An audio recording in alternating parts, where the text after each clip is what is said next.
तो नमस्कार प्यारे विद्यार्थियों, स्वागत है आप सभी का संभव क्लासेज के ऑनलाइन प्लेटफॉर्म के ऊपर। और आज जैसे मैंने आपको कल भी कहा था कि कल अपनी क्लास वही मैराथन क्लास है आज फिर, और आज अपन वही राजस्थान भूगोल जो है उसको आगे लेकर चलेंगे अपने साथ। पिछले लगभग 44 लेक्चर अपने हुए हैं राजस्थान भूगोल के, जिनके अंदर मैंने आपको टॉपिक वाइज सिलेबस जो है वो करवाया, और अब उन्हीं टॉपिक्स को लेकर सभी पूरा रिवीजन अपन उन टॉपिक्स का कर रहे हैं। तो बने रहो वीडियो के साथ और आनंद उठाओ पढ़ने का। बढ़ते हैं अपने क्लास की ओर और देखते हैं आज का पहला सवाल क्या होता है। जिन्होंने अभी तक शेयर नहीं किया वो शेयर जरूर कर दें, ठीक है। और पहला सवाल आप लोगों के सामने है। सवाल है कि इनमें से कौन सी मक्का की किस्म नहीं है। मक्का को लेकर यहां से अपने से सवाल पूछा गया है और सवाल पूछ रहा है कि इनमें से कौन सी एक मक्का की किस्म नहीं है। नमस्कार, स्वागत है सभी का। गुड इवनिंग, नमस्कार, सभी का स्वागत, सभी का अभिनंदन। तो एक बार फैलाओ जो अभी तक जुड़े नहीं है। कल तो टेक्निकल प्रॉब्लम थी इसलिए क्लास लेट हुई थी, आज लेट थोड़ी है, आज समय से क्लास शुरू हो चुकी है। प्रियंका बुडानिया गुड इवनिंग, नमस्कार। सुनील सैनी नमस्कार।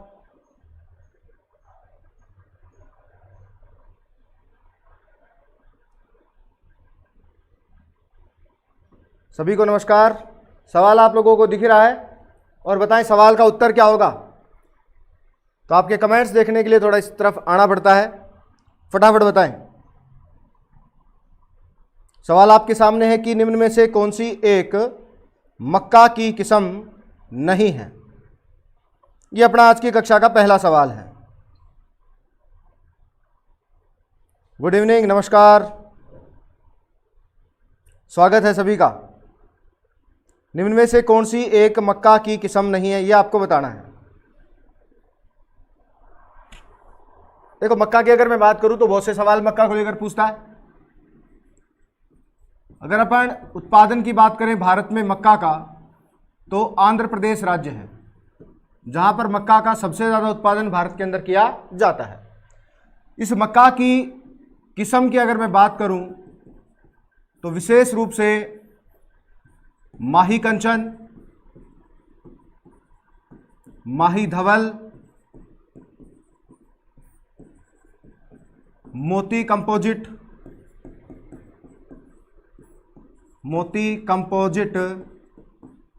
रणजीत, दक्कन, हिमालय। बेटा ये सभी किस्म हैं। किसकी किस्म है? मक्का की किस्म है, जो अपने को याद रखनी है। माही कंचन, माही धवल, मोती कंपोजिट, रणजीत और दक्कन हिमालय किसकी किस्म है? सारी की सारी मक्का की है। और अपना सवाल यहां है कि मक्का की किस्म है, इनमें से आपको बताना है कि कौन सी मक्का की किस्म है। ऑप्शन है माही सुगंध, गंगा सुनहरी, श्यामला या फिर रणजीत, कौन सी है? तो सी आंसर आया है। कुछ विद्यार्थियों ने सी बताया है। गुड इवनिंग कविता चौधरी, नमस्कार।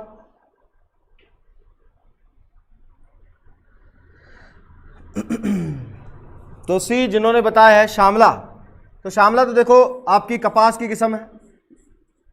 किसकी किस्म है? कपास। श्यामला कपास की किस्म है। और रणजीत, बिल्कुल ये जो ऑप्शन बता रहे हैं डी, बिल्कुल सही बता रहे हैं। सुनील सैनी शाबाश। प्रियंका बुडानिया वेरी गुड, बहुत बढ़िया। ठीक है, तो आगे देखो, अगर मैं बात करूं माही सुगंध की, तो माही सुगंध जो है वो आपकी किसकी किस्म है? चावल की है, ठीक है। और अगर बात करें गंगा सुनहरी की, तो ये किस्म होती है आपकी गेहूं की। और मक्का की जो प्रमुख किस्म है वो अपन ने बात की यहां पर कि माही कंचन, माही धवल, मोती कंपोजिट, रणजीत और कौन सी है? दक्कन हिमालय। ये सभी किसकी किस्म है बेटा? मक्का की किस्म। तो इनको आप ध्यान में रखोगे, ठीक है। अगली बात मैं अगर मक्का को लेकर करूं तो आपसे सवाल पूछ लेगा कि मक्का को लेकर और क्या पूछ सकता है, उस पर बात करते हैं। अगर आपसे पूछा जाए मक्का की भारत के अंदर कौन सी किस्म उत्पादित होती है और राजस्थान के अंदर इसकी कौन सी किस्म उत्पादित की जाती है, तो भारत के लिए आप बताओगे पिंटल, पिंटल किस्म, और राजस्थान के लिए आप बताओगे डेंट। ठीक है, ये दो सवाल और आपको ध्यान में रखना है कि मक्का को ही लेकर सवाल पूछता है। कि मक्का को लेकर भारत की जो किस्म है वो पिंटल है और राजस्थान की जो है वो डेंट है। मक्का से चारा बनाया जाता है मक्का की पत्तियों से, और मक्का की पत्तियों से जो चारा बनता है उसको बेटा कहा जाता है साइलेस। क्या कहेंगे? साइलेस। तो ये भी सवाल आपको ध्यान में रखना है कि मक्का की पत्तियों से कौन सा चारा जो है वो बनाया जाता है, तो साइलेस नामक चारा इससे अपन बनाते हैं। और मक्का का उपयोग ग्लूकोज व स्टार्च बनाने में भी इसका जो उपयोग है वो किया जाता है, ग्लूकोज व स्टार्च। तो ये भी आपको ध्यान में रखना है, किसको लेकर? उपयोग को लेकर, कि मक्का का जो उपयोग है वो और किस क्षेत्र में होता है। तो ग्लूकोज व स्टार्च बनाने में भी आपके मक्का जो है इसका उपयोग जो है वो किया जाता है। राम राम सर, लेट हो गया, कोई बात नहीं बना जी, स्वागत है आपका। तो देखो बेटा, आज तो क्लास टाइम से शुरू हो गई थी, कल तो फिर भी अपन ने उस पर टाइम लगा दिया था क्योंकि टेक्निकल कुछ प्रॉब्लम्स थी, नया नया अपना सिस्टम था, तो उसको लेकर कुछ देरी हुई। सर मैं आपकी क्लास पहली बार देख रही हूँ, स्वागत है कविता चौधरी आपका, और क्लास से संतुष्ट हैं आप और आपको लगे पढ़ने में अगर आनंद आए तो आप इसको शेयर जरूर करें, ठीक है। तो बढ़ते हैं। देखो अपना ये आज का पहला सवाल है और इस सवाल का जो उत्तर है आपका वो क्या है? रणजीत। क्योंकि आपको दिख ही रहा होगा यहाँ पर ये सारी जो किस्म आपने लिखी हैं वो सारी की सारी किसकी किस्म है? मक्का की किस्म है। तो बेटा इन सभी को आप ध्यान में रखेंगे। ये अपना पहला सवाल था आज की कक्षा का, और अब आप बढ़ रहे हैं अगले सवाल की ओर। एक सवाल और इस मक्का से बेटा पूछ लिया जाता है काफी बार परीक्षाओं में, विश्व की मक्का पेटी, विश्व मक्का पेटी को लेकर भी एक सवाल पूछता है। तो बेटा जब भी आपसे पूछे कि विश्व मक्का पेटी कहाँ है, तो आपको उसका आंसर देना है यूएसए, क्योंकि यूएसए जो है वो विश्व में सबसे ज्यादा मक्का का उत्पादन करने वाला देश है। तो ये भी आप ध्यान रखो कि विश्व की मक्का पेटी जो है वो कहाँ पर आपको बतानी है? यूएसए के अंदर बतानी है, ठीक है। बढ़ते हैं अगले सवाल की ओर कि आज का कक्षा का जो अपना अगला सवाल है उस पर चलते हैं। राजस्थान में चेती या दमिशक गुलाब, देखो इसको ध्यान से समझो, चेती या दमिशक गुलाब की यहां पर बात हो रही है, के लिए प्रसिद्ध जो स्थान है वो आपको बताना है कौन सा स्थान है। चेती या दमिशक गुलाब के लिए प्रसिद्ध जो स्थान है राजस्थान का, उसकी बात यहां हो रही है। आपको बताना है कि कौन सा राजस्थान का प्रसिद्ध स्थान है जहां चेती या दमिशक गुलाब का उत्पादन होता है। तो सवाल आप लोगों के सामने है, फटाफट बताएं इसका आंसर क्या है। चेती या दमिशक गुलाब की बात हो रही है, ठीक है। अगर मैं आपसे बात करूं बड़े आकार के गुलाब, बड़े आकार के गुलाब जो है आपके राजस्थान के अंदर वो कहां पाए जाते हैं? तो अपन एक नाम लेते हैं सज्जनगढ़, और बेटा सज्जनगढ़ स्थित है आपके कौन से जिले के अंदर? उदयपुर जिले के अंदर, ठीक है। तो उदयपुर जिले के अंदर जो सज्जनगढ़ आपका वन्यजीव अभयारण्य है वो राजस्थान में बड़े आकार के गुलाब के फूलों के लिए प्रसिद्ध है। गुलाब के फूल के लिए जो प्रसिद्ध स्थान है वो आपका बताना है आपको कौन सा? सज्जनगढ़। और सज्जनगढ़ कहाँ है? उदयपुर। सज्जनगढ़ को लेकर एक सवाल और भी पूछता है, क्या पूछता है कि ये क्षेत्रफल की दृष्टि से, क्षेत्रफल की दृष्टि से राजस्थान का दूसरा, दृष्टि से राजस्थान का दूसरा सबसे छोटा अभयारण्य होता है, ठीक है। तो ये बात भी आपको ध्यान रखनी है कि क्षेत्रफल की दृष्टि से राजस्थान का दूसरा सबसे छोटा जो अभयारण्य है वो भी कौन सा है? तो आपके सज्जनगढ़ ही है, जिसका क्षेत्रफल अगर आपसे पूछ ले कि इसका क्षेत्रफल बताओ कितना होता है, तो वो होता है 5 वर्ग किलोमीटर। कितना बताएंगे? 5 वर्ग किलोमीटर, ठीक है। तो 5 वर्ग किलोमीटर इसका क्या है? क्षेत्रफल। अगर सवाल आ जाए कि राजस्थान का सबसे छोटा अभयारण्य कौन सा है, तो बेटा वहां पर आपको नाम लेना है किसका? सरिस्का ए का, ठीक है, जिसका क्षेत्रफल मात्र होता है 3.01 वर्ग किलोमीटर, जो क्षेत्रफल की दृष्टि से राजस्थान का सबसे छोटा अभयारण्य आप इसको कह सकते हो, ठीक है। और दूसरा सबसे छोटा है आपका सज्जनगढ़, जो बड़े आकार के गुलाब के फूलों के लिए भी प्रसिद्ध है। और इस सवाल का उत्तर मैं देखता हूं किस किस ने बता दिया है। तो सुनील सैनी बता रहे हैं, बी बता रहे हैं, बबीता बी बता रही है, प्रियंका बुडानिया बी बता रही है, बनाजी राजपुताना ने भी आंसर दिया है। तो खमनोर बिल्कुल सही बता रहे हैं आप सभी, धन्यवाद। खमनोर जो है वो बिल्कुल किसके लिए प्रसिद्ध है? आपके चेती या दमिशक गुलाब के लिए प्रसिद्ध है, ठीक है। ये चेती गुलाब या दमिशक गुलाब चैत्र माह में सर्वाधिक होते हैं, इसलिए इसको चेती गुलाब के नाम से जाना जाता है। तो ये भी आपसे पूछ ले कि कौन से माह में सर्वाधिक होते हैं, तो चैत्र माह में बेटा ये सबसे ज्यादा होते हैं उनका उत्पादन, इसलिए इसको चेती गुलाब कहते हैं। गिलुंड जो है ये किस लिए फेमस है? गिलुंड राजसमंद के अंदर है, ठीक है। गिलुंड देखो इसकी बात करते हैं, तो गिलुंड है तो कहां पर आपके राजसमंद जिले के अंदर है। और किस लिए प्रसिद्ध है गिलुंड? तो गिलुंड प्रसिद्ध है लाल सुर्ख मेहंदी के लिए। बहुत लाल रंग होता है इस मेहंदी का, लाल सुर्ख मेहंदी के लिए प्रसिद्ध है। कौन सा स्थान आपका? गिलुंड राजसमंद। तो यह भी आपको ध्यान रखना है। और खिंचन किस लिए प्रसिद्ध है? खिंचन प्रसिद्ध है कुरंजा पक्षी के लिए। कुरंजा पक्षी, तो कुरंजा पक्षी के लिए जो प्रसिद्ध स्थान है आपका वो है आपका खिंचन गांव। खिंचन गांव कहाँ आता है? तो बेटा खिंचन गांव जो है ये आपका जोधपुर जिले के अंदर होता है। ये भी आपको जरूर ध्यान में रखना है, ठीक है। इससे अगली बात अगर अपन करें इसी को लेकर, तो देखो यहां पर एक ऑप्शन और भी है आपके पास, मथानिया। और अगर मैं बात करूं इस मथानिया की लेकर, तो मथानिया स्थित है अपने कौन से जिले के अंदर? जोधपुर जिले के अंदर। और फेमस है, प्रसिद्ध है मथानिया किसके लिए? तो बेटा ये प्रसिद्ध होता है आपके लाल मिर्च के लिए, ठीक है। लाल मिर्च के लिए प्रसिद्ध है आपका मथानिया जोधपुर। तो ये भी आपको ध्यान रखना है। तो देखो ये अपना दूसरा सवाल था, जिसके साथ साथ अपन ने और कई चीजें सीखी। तो इन सभी को आपको याद रखना है, समझना है। स्क्रीनशॉट आप इसका यहां से ले सकते हैं। और वैसे तो आपको पीडीएफ जो है इसकी वो भी उपलब्ध हो जाएगी। बढ़ते हैं अगले सवाल की ओर। अपनी कक्षा का थर्ड जो सवाल आज की कक्षा का, उस पर चलते हैं। देखिए तीसरा सवाल है कि राजस्थान में वन संरक्षण किसकी बात कर रहा है? वन संरक्षण की बात कर रहा है कि पहली घटना, प्रथम घटना जो है का उल्लेख अपने को कहां मिलता है? वन संरक्षण की जो पहली घटना है इसका उल्लेख अपने को कहां मिलता है, यह आपको बताना है। रामराज सर, लेट हो गया, कोई बात नहीं। अमरनाथ जी, स्वागत है बेटा आपका। सर आप अच्छा पढ़ाते हो, धन्यवाद। कविता बना जी भी बता रहे हैं, ठीक है बेटा। नया सवाल आप लोगों के सामने आ चुका है। और आज की कक्षा में फिर वही 50 से 60 सवाल, पूरी मैराथन जो क्लास है वो अपन रखेंगे आज की भी। और लगातार आप सवालों के साथ जुड़े रहो। देखो अपनी तैयारी किस प्रकार की है, आपने कितना पढ़ा है और अपने को और कितना पढ़ने की भी आवश्यकता है। क्योंकि रीट वाले विद्यार्थियों के लिए तो अच्छा मौका है, क्योंकि उनके पास थोड़ा और समय उनको मिला है अपनी तैयारी को अच्छा बनाने का। तो अच्छी तैयारी करो भाई और अपना सिलेक्शन निश्चित करो। तो देखो राजस्थान में वन संरक्षण की पहली घटना की यहां पर बात हो रही है, ठीक है। किसको लेकर बात कर रहे हैं? वन संरक्षण को लेकर बात कर रहे हैं। तो वन संरक्षण की पहली जो घटना है वो होती है राजस्थान के अंदर 1600 ईस्वी में। आपके गांव है रामासड़ी, ठीक है। रामासड़ी गांव है बेटा। और रामासड़ी गांव कहां है? तो ये स्थित है आपके जोधपुर जिले के अंदर, ठीक है। जोधपुर जिले का गांव है रामासड़ी, जहां राजस्थान के अंदर वन संरक्षण की पहली घटना जो होती है वो घटित होती है। यहीं पर आपकी दो महिलाएं हैं, एक का नाम है कर्मा और दूसरी है गोरा। कर्मा व गोरा नामक दो विश्नोई महिलाएं हैं जिन्होंने वन संरक्षण के लिए अपने प्राणों का बलिदान जो है वो कर दिया था, ठीक है। तो आपको ये बात ध्यान रखनी है कि राजस्थान में वन संरक्षण की पहली जो घटना है, प्रथम घटना, ये कहां हुई थी? तो यहां देखो ऑप्शन मिल रहा है आपको, क्या भाई? जोधपुर। तो जोधपुर के अंदर वन संरक्षण की पहली जो घटना है वो घटित होती है, ठीक है। तो ये आप ध्यान रखेंगे। जोहर गुरु, धन्यवाद। शेयर द वीडियो, बिल्कुल। अमृता देवी विश्नोई, बताएंगे आगे, अमृता देवी विश्नोई की भी बात आएगी।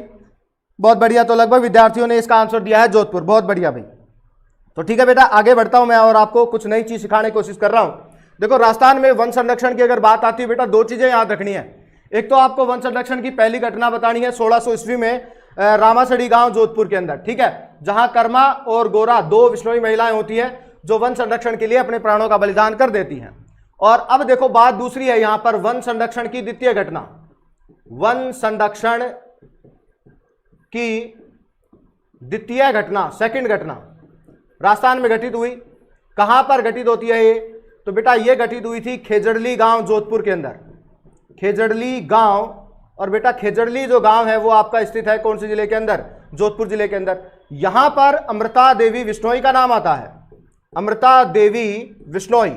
और ये अमृता देवी विश्नोई वो महिला है जिन्होंने वन संरक्षण के हेतु अपने प्राणों का बलिदान कर दिया था। इनके साथ लगभग 363 स्त्री और पुरुष थे जिन्होंने अपने प्राणों का बलिदान कर दिया था। किसको लेकर? वन संरक्षण को लेकर, वनों को बचाने के लेकर। और इस समय जब ये खेजड़ली की घटना होती है आपके 1730 के अंदर होती है। कब होती है? 1730। तो ये भी आपको ध्यान रखना है। जबकि वन संरक्षण की पहली जो घटना है वो कब हुई थी? 1600 ईस्वी के अंदर हुई थी, ठीक है, रामासड़ी गांव जोधपुर के अंदर। वन संरक्षण की दूसरी जो घटना है यह घटित होगी आपकी 1730 के अंदर खेजड़ली गांव जोधपुर के अंदर। अमृता देवी विश्नोई के साथ लगभग 363 स्त्री और पुरुष होते हैं जो वन संरक्षण के हेतु अपने प्राणों का बलिदान कर देते हैं। विश्नोई समाज जो है अपना, उसके अंदर इस घटना को कहा गया खडाना। क्या कहा गया? खडाना, या इसी को कहा जाता है शाका। तो ये भी आपको जरूर ध्यान रखना है कि विश्नोई समाज के अंदर जो 1730 की वन संरक्षण की घटना थी उसको क्या कहा जाता है? तो उसे कहा जाता है आपके खडाना या शाका के नाम से जानते हैं। ठीक है, तो इसको भी आप ध्यान रखोगे। और अगली बात मैं इसी को लेकर और बता दूं आपको, तो यहां पर बेटा प्रतिवर्ष एक मेला भी लगता है। ठीक है तो वो भी आप ध्यान रखोगे। अगली बात देखो, इस खेजड़ली को लेकर ही अपन बात करते हैं, तो जोधपुर के अंदर ही अगला जो सवाल है उस पर बात करें। तो इसी खेजड़ली के अंदर आपके जोधपुर के अंदर अमृता देवी विश्नोई जो है, इनके नाम से एक पर्यावरण पुरस्कार शुरू हुआ, पर्यावरण पुरस्कार। ठीक है, तो बेटा वो जो पर्यावरण पुरस्कार शुरू हुआ अमृता देवी विश्नोई के नाम से, तो उसे कहते हैं अमृता देवी विश्नोई पर्यावरण संरक्षण पुरस्कार। और बेटा ये पुरस्कार शुरू होता है 1994 में। कब शुरू होता है? 1994 से अमृता देवी विश्नोई पर्यावरण संरक्षण जो पुरस्कार है इसकी शुरुआत होती है। पहला जो पुरस्कार है, प्रथम पुरस्कार, वो दिया गया था गंगाराम विश्नोई को। और बेटा गंगाराम विश्नोई जो है, इनका संबंध है आपके राजस्थान के पाली जिले से। तो पाली जिले के हैं गंगाराम विश्नोई, जिनको राजस्थान के अंदर पहली बार वन संरक्षण के लिए ये अमृता देवी विश्नोई पर्यावरण संरक्षण जो पुरस्कार है इससे सम्मानित किया गया था। वेरी गुड, धन्यवाद, बहुत बढ़िया भाई। तो पढ़ने का अगर आनंद आ रहा है और आप अच्छे से उसको पढ़ रहे हैं, सीख रहे हैं, तो लाइक शेयर कमेंट्स जरूर करते रहें। मिट्टी से जिसने सोना बनाया उसने हमें जिंदगी को जीना सिखाया है, और लक्ष्य को भेदने का जिसने मार्ग दिखाया, ऐसे गुरु मुकेश जी सर को सत सत प्रणाम, धन्यवाद, बहुत बढ़िया। आप अच्छी अच्छी बातें हमारे को बताते हैं, इसके लिए आपको धन्यवाद भाई। ग्राम सेवक पटवार रीट के लिए उपयोगी क्लास, शेयर द वीडियो। बिल्कुल, तो ग्राम सेवक और पटवार के लिए बहुत उपयोगी क्लास है, तो आप इसको अच्छे से बढ़िया तरीके से सीखें। राजस्थान की एकमात्र जाति विश्नोई जो वन संरक्षण हेतु क्या करती है? आपके राजस्थान के अंदर काम करती है। तो बेटा इस सवाल का आंसर आपको मिल ही गया होगा। क्या आंसर होगा? जोधपुर। और अब अपन बढ़ रहे हैं अगले सवाल की ओर। कई चीजें, कई सवाल अपन लगातार सीखते रहेंगे, हर एक सवाल के साथ नई बातें करेंगे। तो देखें अगला सवाल। देखो यह सवाल मैंने अभी शायद आपको पिछली ही सवाल के अंदर इसकी व्याख्या की है। जोधपुर के किस शासक के समय वृक्षों को बचाने हेतु 1730 में एक बड़ा आंदोलन हुआ था? तो 1730 में जो आंदोलन हुआ था वो किसके द्वारा किया गया था? अमृता देवी विश्नोई के द्वारा ही तो हुआ था। अभी अपन ने इस पर बात की थी अमृता देवी विश्नोई को लेकर कि लगभग 363 स्त्री और पुरुष होते हैं जो अमृता देवी विश्नोई के निर्देशन के अंदर राजस्थान में वन संरक्षण की द्वितीय घटना को अंजाम देते हैं। इनके समय ये द्वितीय घटना जो है वो घटित होती है। और अब सवाल यह है कि इस समय जोधपुर के अंदर जब यह घटना हुई 1730 के अंदर, तो वहां के जो शासक थे उनका नाम अपने से पूछा गया है। तो बेटा उनका नाम है अभय सिंह। कौन होते हैं? अभय सिंह। अभय सिंह इस सवाल का उत्तर रहेगा। ठीक है, तो ध्यान रखेंगे आप। बाकी देखो नाम भीम सिंह है, राव जोधा है, अजीत सिंह है, तो ये तो वन संरक्षण से संबंधित नहीं है। यहां पर आपको नाम याद रखना है किसका? अभय सिंह का। ठीक है, तो अभय सिंह जोधपुर के महाराजा जिनके समय वन संरक्षण की द्वितीय घटना जो आपके राजस्थान में घटित होती है अमृता देवी विश्नोई के नेतृत्व में, तो इसको आप ध्यान रखना। अब एक बात मैं यहां बता दूं, अमृता देवी विश्नोई जो पर्यावरण संरक्षण पुरस्कार है जिसकी अभी अपन ने बात की थी, पर्यावरण संरक्षण पुरस्कार, तो बेटा जब भी आपसे ये सवाल पूछे तो इसमें पुरस्कार की राशि को लेकर सवाल पूछता है। ठीक है, पुरस्कार राशि जो है अपने को दो तरीके से बतानी है। कितने तरीके से? दो तरीके से। अगर ये पुरस्कार किसी व्यक्ति विशेष को मिलता है, व्यक्ति विशेष, तो बेटा पुरस्कार की जो राशि है वो होती है 50,000 रुपए। कितने रुपए होगी? 50,000 रुपए। ठीक है, अगर पुरस्कार किसी व्यक्ति विशेष को मिल रहा है तो पुरस्कार की राशि 50,000 रुपए। अगर पुरस्कार किसी ग्राम पंचायत या किसी संस्था या किसी समिति को दिया जा रहा है तो बेटा उस पुरस्कार के अंदर राशि जो होती है वो 1 लाख रुपए होती है। कितनी होती है? 1 लाख। तो ये भी आप जरूर ध्यान में रखेंगे। पुरस्कार की राशि भी आप लोगों को मैंने बता दी है, तो इसको भी आपको ध्यान में रखना है। और अब अपन बढ़ रहे हैं अपने अगले सवाल की ओर कि अगला सवाल जो है अपना वो क्या होगा, उस सवाल को लेकर चलते हैं। तो इसका स्क्रीनशॉट आप यहां से ले सकते हैं। देखिए अगला सवाल क्या है। सवाल है आपके सामने, अमृता देवी विश्नोई पर्यावरण संरक्षण पुरस्कार की शुरुआत कब हुई थी? तो यह भी अच्छा सवाल है, परीक्षा में काफी बार इसको पूछा जाता है। पर्यावरण संरक्षण पुरस्कार अमृता देवी विश्नोई के नाम से जो शुरू किया गया, यह कब शुरू किया गया था? ऑप्शन आपके पास है 1984, 1994 और बाकी कई ऑप्शन है। बताओ इस सवाल का उत्तर क्या है, क्योंकि मैं तो आपको पहले बता ही चुका हूं, आपको आंसर देकर बताना इस सवाल का उत्तर क्या होगा। गुड इवनिंग, नमस्कार संजू कुमावत, आशीष शर्मा सर, शेयर करने से कंपटीशन बढ़ता है, श्री राम धेरू उदावाला। तो भाई सही राम, आपसे ये निवेदन है कि अगर हमारे मन में कभी भी ये भाव आ गया कि उस टीचर की कक्षा लेने से मेरा मित्र मेरे से आगे निकल जाएगा, तो बेटा हम कभी सक्सेस नहीं हो सकते। क्योंकि ज्ञान, अगर मैं ये सोच लूँ कि मैं तो फ्री में पढ़ा रहा हूँ, आप एक बात सोचो कि मैं तो फ्री में पढ़ा रहा हूँ तो मेरा तो नुकसान है या नहीं है। तो अगर इस तरह से सोचना शुरू कर दूँ कि क्यों नहीं मैं भी विद्यार्थी को बुलाकर उसी को पढ़ाऊँगा, तो नुकसान होगा बहुत से विद्यार्थियों का। और ये सब ज्ञान तो वो चीज़ है, जितना आप उसको बांटोगे उतना ही वो बढ़ेगा। ठीक है, तो ऐसे जो बात है वो आपके मन में नहीं आनी चाहिए। तो विद्यार्थियों ने आंसर दिए हैं, बहुत बढ़िया। 1994 लगभग विद्यार्थी बता रहे हैं। कुछ एक ने बी भी आंसर दिया है, तो बी बिल्कुल सही बता रहे हैं, 94। धन्यवाद, बहुत बढ़िया भाई। कविता चौधरी, प्रियंका बुडानिया, संगीता बयाल, बबीता, संजू, सुनील ए बता रहा है 84, गलत है भाई। और कल्याणी ए बता रही हैं, राम जीवन भी बता रहे हैं, ठीक है, बहुत बढ़िया। तो देखो बिल्कुल इस सवाल का जो आंसर है वो है 1994, 1994 के अंदर आपके अमृता देवी बिश्नोई पर्यावरण संरक्षण पुरस्कार जो है इसको शुरू कर दिया गया था। और प्रथम पुरस्कार, जैसे मैंने आपको पहले भी बताया कि पहला जो पुरस्कार है ये वो दिया गया था किसको, गंगाराम बिश्नोई को। तो ये भी आपको ध्यान रखना है, गंगाराम बिश्नोई को दिया गया था। और गंगाराम बिश्नोई जो है वो आपके संबंधित हैं कौन से जिले से, पाली जिले से। ठीक है, तो इसको भी आप ध्यान रखेंगे बेटा। और देखते हैं अगला सवाल क्या कहता है अपने से, अगले सवाल की ओर बढ़ते हैं। नेक्स्ट सवाल देखो, किस पर्वत श्रेणी द्वारा निर्मित वृष्टि छाया प्रदेश, देखो ये है सवाल दासो, किस पर्वत श्रेणी द्वारा निर्मित वृष्टि छाया प्रदेश। ठीक है, प्रदेश के कारण दक्षिण पश्चिम मानसून, किसकी बात हो रही है, दक्षिण पश्चिम मानसून से भारत के तमिलनाडु राज्य में, कौन से राज्य में, तमिलनाडु राज्य में वर्षा नहीं होती है। तो बताओ कौन सी पर्वत श्रेणी है, ये आपके ऑप्शन है, सतपुड़ा, महेंद्रगिरी, सेवराय या फिर नीलगिरी। किसके कारण जो है वो वर्षा नहीं होती है, बताएं उत्तर क्या होगा सवाल का। और इतने मैं आपको थोड़ा सा चित्र बना लेता हूं एक छोटा सा यहां पर आपके लिए, ताकि आपको अच्छे से उसको सिखा सकूं कि क्या ये कहना चाहता है।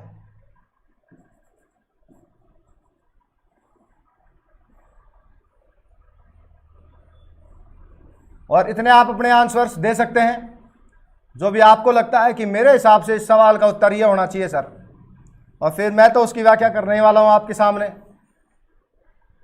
तो भाई ये तो बन गया अपना क्या भाई, भारत। ठीक है, और अपन इसके अंदर अब बात करेंगे कौन सी पर्वत श्रेणी है जिसके कारण आपके कौन से राज्य में, तमिलनाडु राज्य में क्या नहीं होती है, वर्षा जो है वो नहीं होती है, नीलगिरी। क्या बात है, बहुत बढ़िया बहुत बढ़िया, अति उत्तम, धन्यवाद धन्यवाद। आशीष शर्मा, दीपचंद प्रजावत, बनाजी राजपुताना, संजू कुमावत, संगीता बयाल, कविता, प्रियंका बुडानिया, गजेंद्र कुमार जित्रवाल, राजेंद्र कुमार नीलगिरी। क्या बात है, लगभग सभी विद्यार्थियों ने अच्छा उत्तर दिया है, नीलगिरी। बहुत बढ़िया भाई, धन्यवाद आप सभी को। बेटा यहाँ पर एक पर्वत श्रेणी है, कल भी मैंने आपको सिखाया था, ये पर्वत श्रेणी जो है इसका नाम है नीलगिरी। क्या नाम है, नीलगिरी। देखो जो विद्यार्थी नए हैं और जिन्होंने इस सवाल को नहीं सीखा, उनको सीखने की आवश्यकता है, क्योंकि परीक्षा में पूछा जा सकता है, तो आंसर आपको आना चाहिए, है ना। तो बात समझो मेरी, इधर से देखो ये दक्षिणी पश्चिमी मानसून आता है अपने यहाँ पर भारत के अंदर, ये दक्षिणी पश्चिमी मानसून की दिशा है। ठीक है, दक्षिण पश्चिमी मानसून आ रहा है, हवाएं आ रही हैं दक्षिण पश्चिमी मानसून की, दक्षिण पश्चिम दिशा से आता है, तो इसलिए हम इसको कहते हैं दक्षिण पश्चिम मानसून। और इस दक्षिण पश्चिम मानसून की अगर आपसे उत्पत्ति पूछे, उत्पत्ति कहाँ से होती है दक्षिण पश्चिम मानसून की, तो बेटा आपको उत्पत्ति जो है वो बतानी है कहाँ से। आपका एक द्वीप है मेडागास्कर, कौन सा द्वीप है, मेडागास्कर द्वीप। और बेटा जो मेडागास्कर द्वीप है वो स्थित है आपके हिंद महासागर के अंदर। ठीक है, तो ये बात आप ध्यान रखो, जब भी आपसे सवाल पूछे कि दक्षिणी पश्चिमी मानसून की उत्पत्ति कहाँ से होती है, तो आपको कहना है हिंद महासागर के अंदर एक द्वीप है मेडागास्कर, वहां से दक्षिणी पश्चिमी मानसून की जो हवाएं हैं वो उत्पन्न होती हैं और भारत में एक निम्न वायुदाब का क्षेत्र बनता है जिसको ITCZ के नाम से अपन लोग जानते हैं। उसके कारण ही ये दक्षिणी पश्चिमी मानसूनी पवनें जो है वो भारत की ओर आकर्षित होती हैं, भारत की ओर आती हैं। ठीक है, अब देखो यहां पर आपसे एक सवाल पूछेगा, तमिलनाडु में लौटते हुए मानसून से बारिश होती है। बहुत बढ़िया, गजेंद्र कुमार जित्रवाल बता रहे हैं, धन्यवाद आपको। उत्तरी पूर्वी मानसून जो है या लौटता हुआ जो मानसून है उससे बारिश होती है, जो बंगाल खाड़ी से आर्द्रता ग्रहण करता है। मेरी बात समझो ध्यान से, मान लो ये कोई पर्वत श्रेणी है, ध्यान से समझना जो नए विद्यार्थी हैं, इधर से मानसून हवाएं आ रही हैं, इस पर्वत श्रेणी से टकराएंगी तो इस हिस्से में बारिश होगी। ठीक है, जब हवाएं बारिश करके हल्की हो जाती हैं तो पर्वत श्रेणी को पार करके दूसरी ओर उतरेंगी, पहाड़ी के दूसरी ओर। जब ये हवाएं पहाड़ी के दूसरी ओर पहुंचती हैं तो इस एरिया में वर्षा कम होती है या नहीं होती है। ठीक है, तो ये जो क्षेत्र है जिसे और वर्षा नहीं हो रही है उस क्षेत्र को बेटा वृष्टि छाया प्रदेश के नाम से जाना जाता है। और यही काम दक्षिणी पश्चिमी मानसून के लिए नीलगिरी पर्वत श्रेणी कर रही है।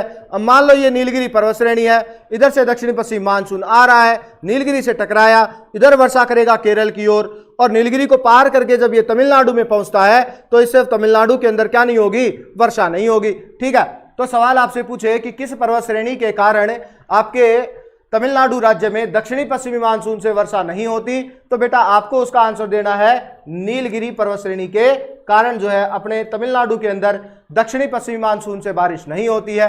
ठीक है, जबकि इस तमिलनाडु राज्य के अंदर जो यहां पर है आपका तमिलनाडु, इस तमिलनाडु के अंदर एक तट है जिसे कहते हैं कोरोमंडल।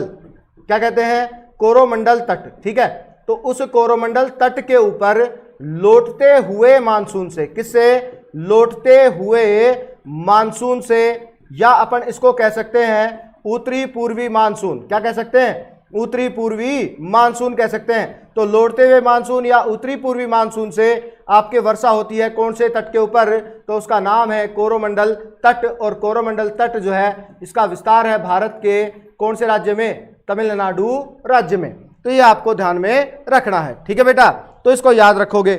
और अब अपन बढ़ेंगे अपने अगले सवाल की ओर। तो इस सवाल का उत्तर जो है आप लोग सीख ही गए होंगे, क्या आंसर होगा? नीलगिरी के कारण वृष्टि छाया प्रदेश बनता है और उसी के कारण यहाँ पर वर्षा जो है वो नहीं होती या बहुत ही कम मात्रा में होती है। सर हिंदी और संस्कृत की शिक्षण विधियों की भी क्लास शुरू कर दो ताकि हमारी बेस्ट तैयारी हो जाए। क्या बात है।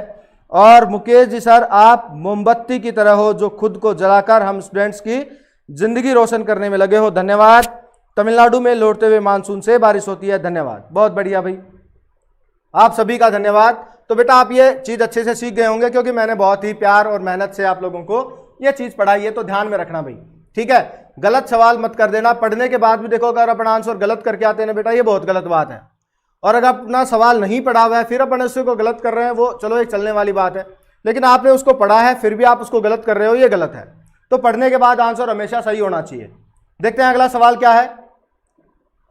अगला सवाल है कि किस वन की लकड़ी का उपयोग आपके पैकिंग के डिब्बे बनाने में किया जाता है? पैकिंग डिब्बे के बनाने के अंदर किस लकड़ी का उपयोग किया जाता है? ऑप्शन आपके पास सागवान, देवदार वन, सालर वन या फिर सुंदरी वन।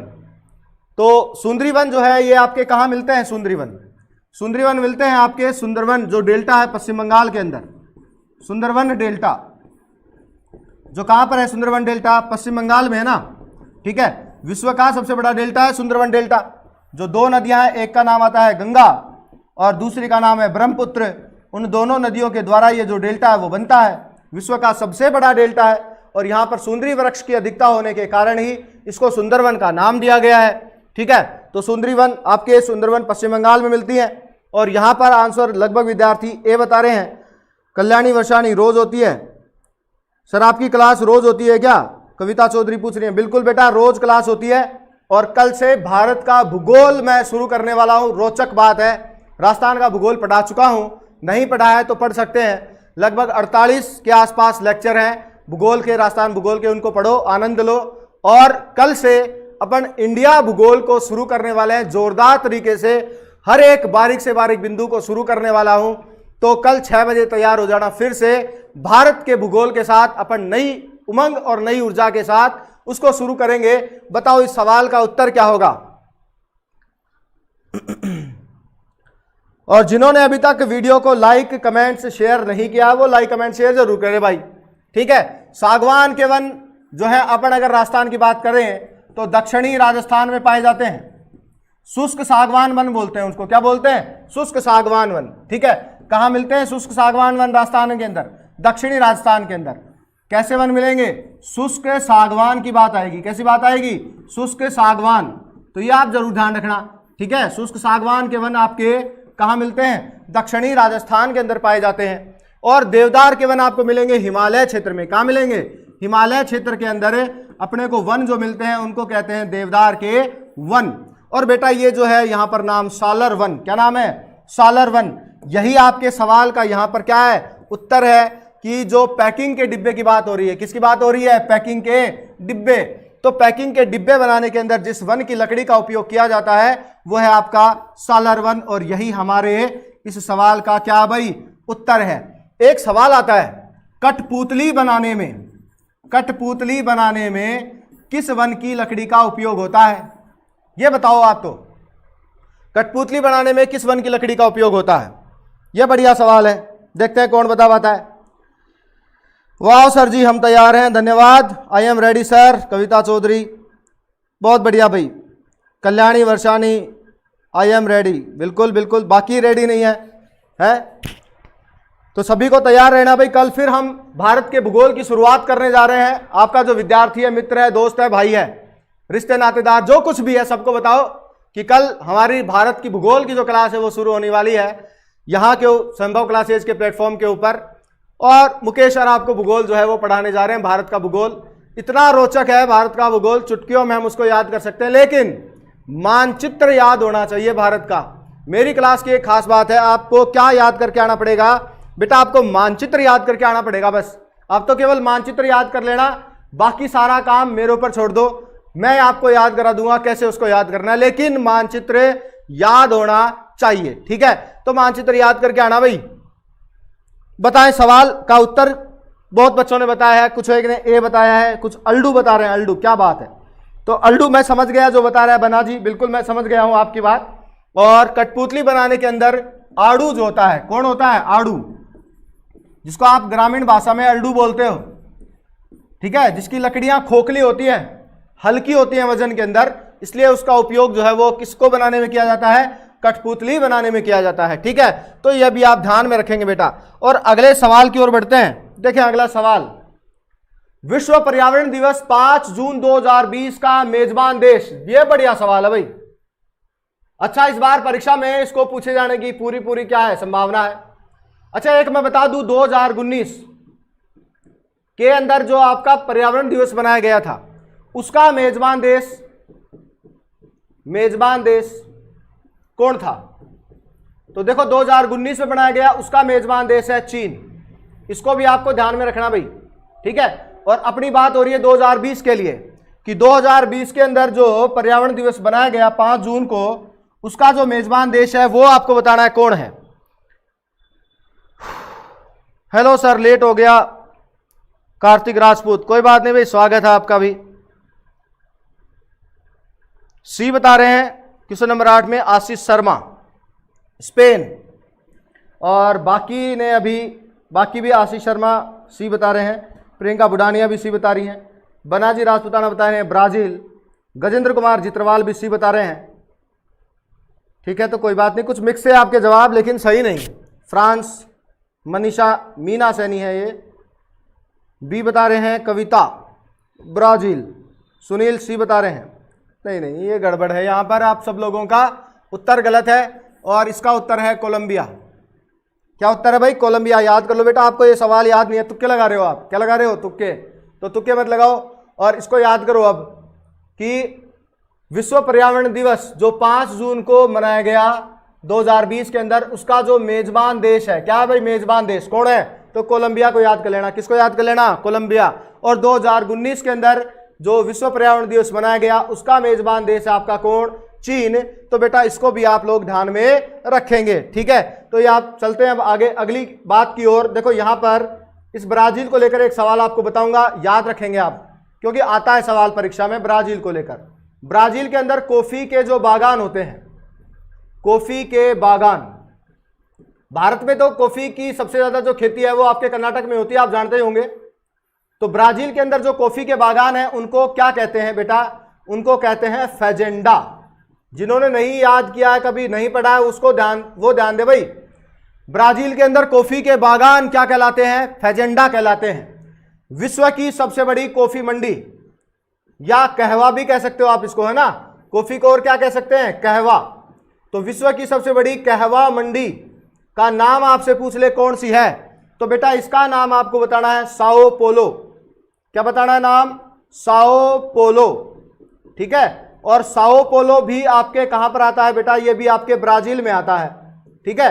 तो विश्व की सबसे बड़ी जो कॉफी मंडी है उसका नाम है साओ पोलो, और विश्व में कॉफी के जो बागान है आपके ब्राजील के अंदर उनको कहा जाता है बेटा फेजेंडा के नाम से उनको जाना जाता है।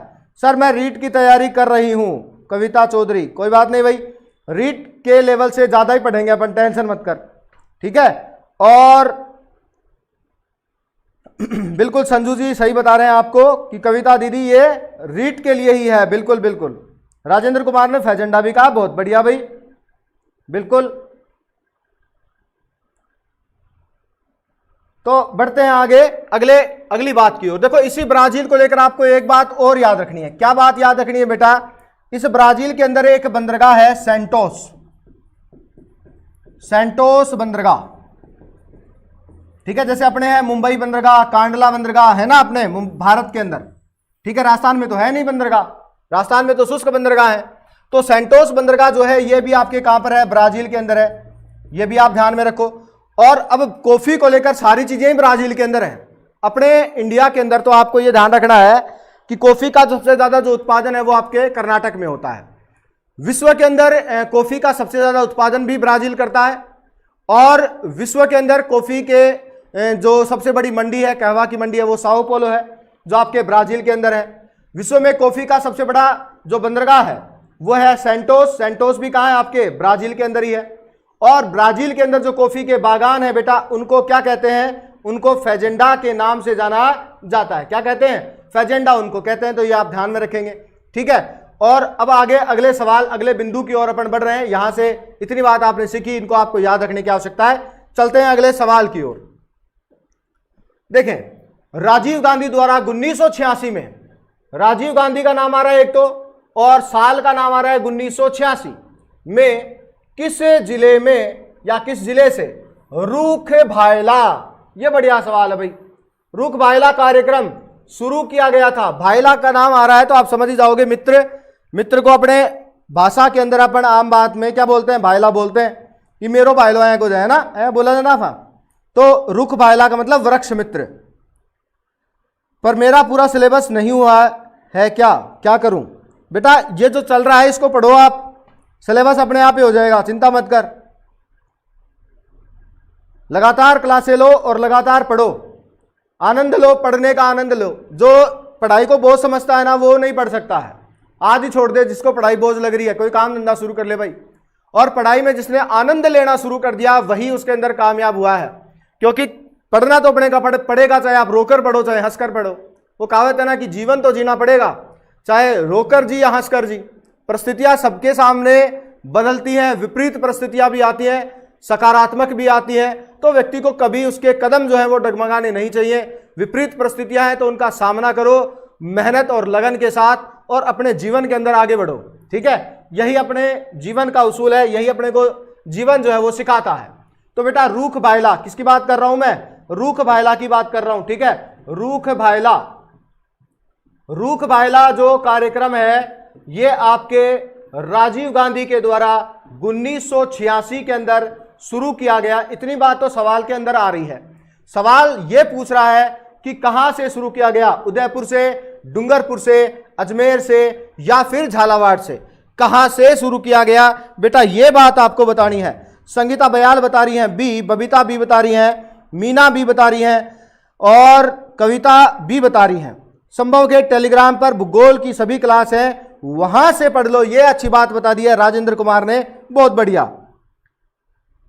सर थे भी मेरा भाईला हो के, आशीष शर्मा बात कर रहे हैं, मेरा भाईला हो के। आशीष जी मैं तो देखो अगर आपसे कभी मिला हूं तो जरूर आप फेस से आपको जानता हूंगा, लेकिन अभी फिलहाल मेरे को ये बात ध्यान नहीं आ रही, हो सकता है आप हमारे मित्र रहे हों।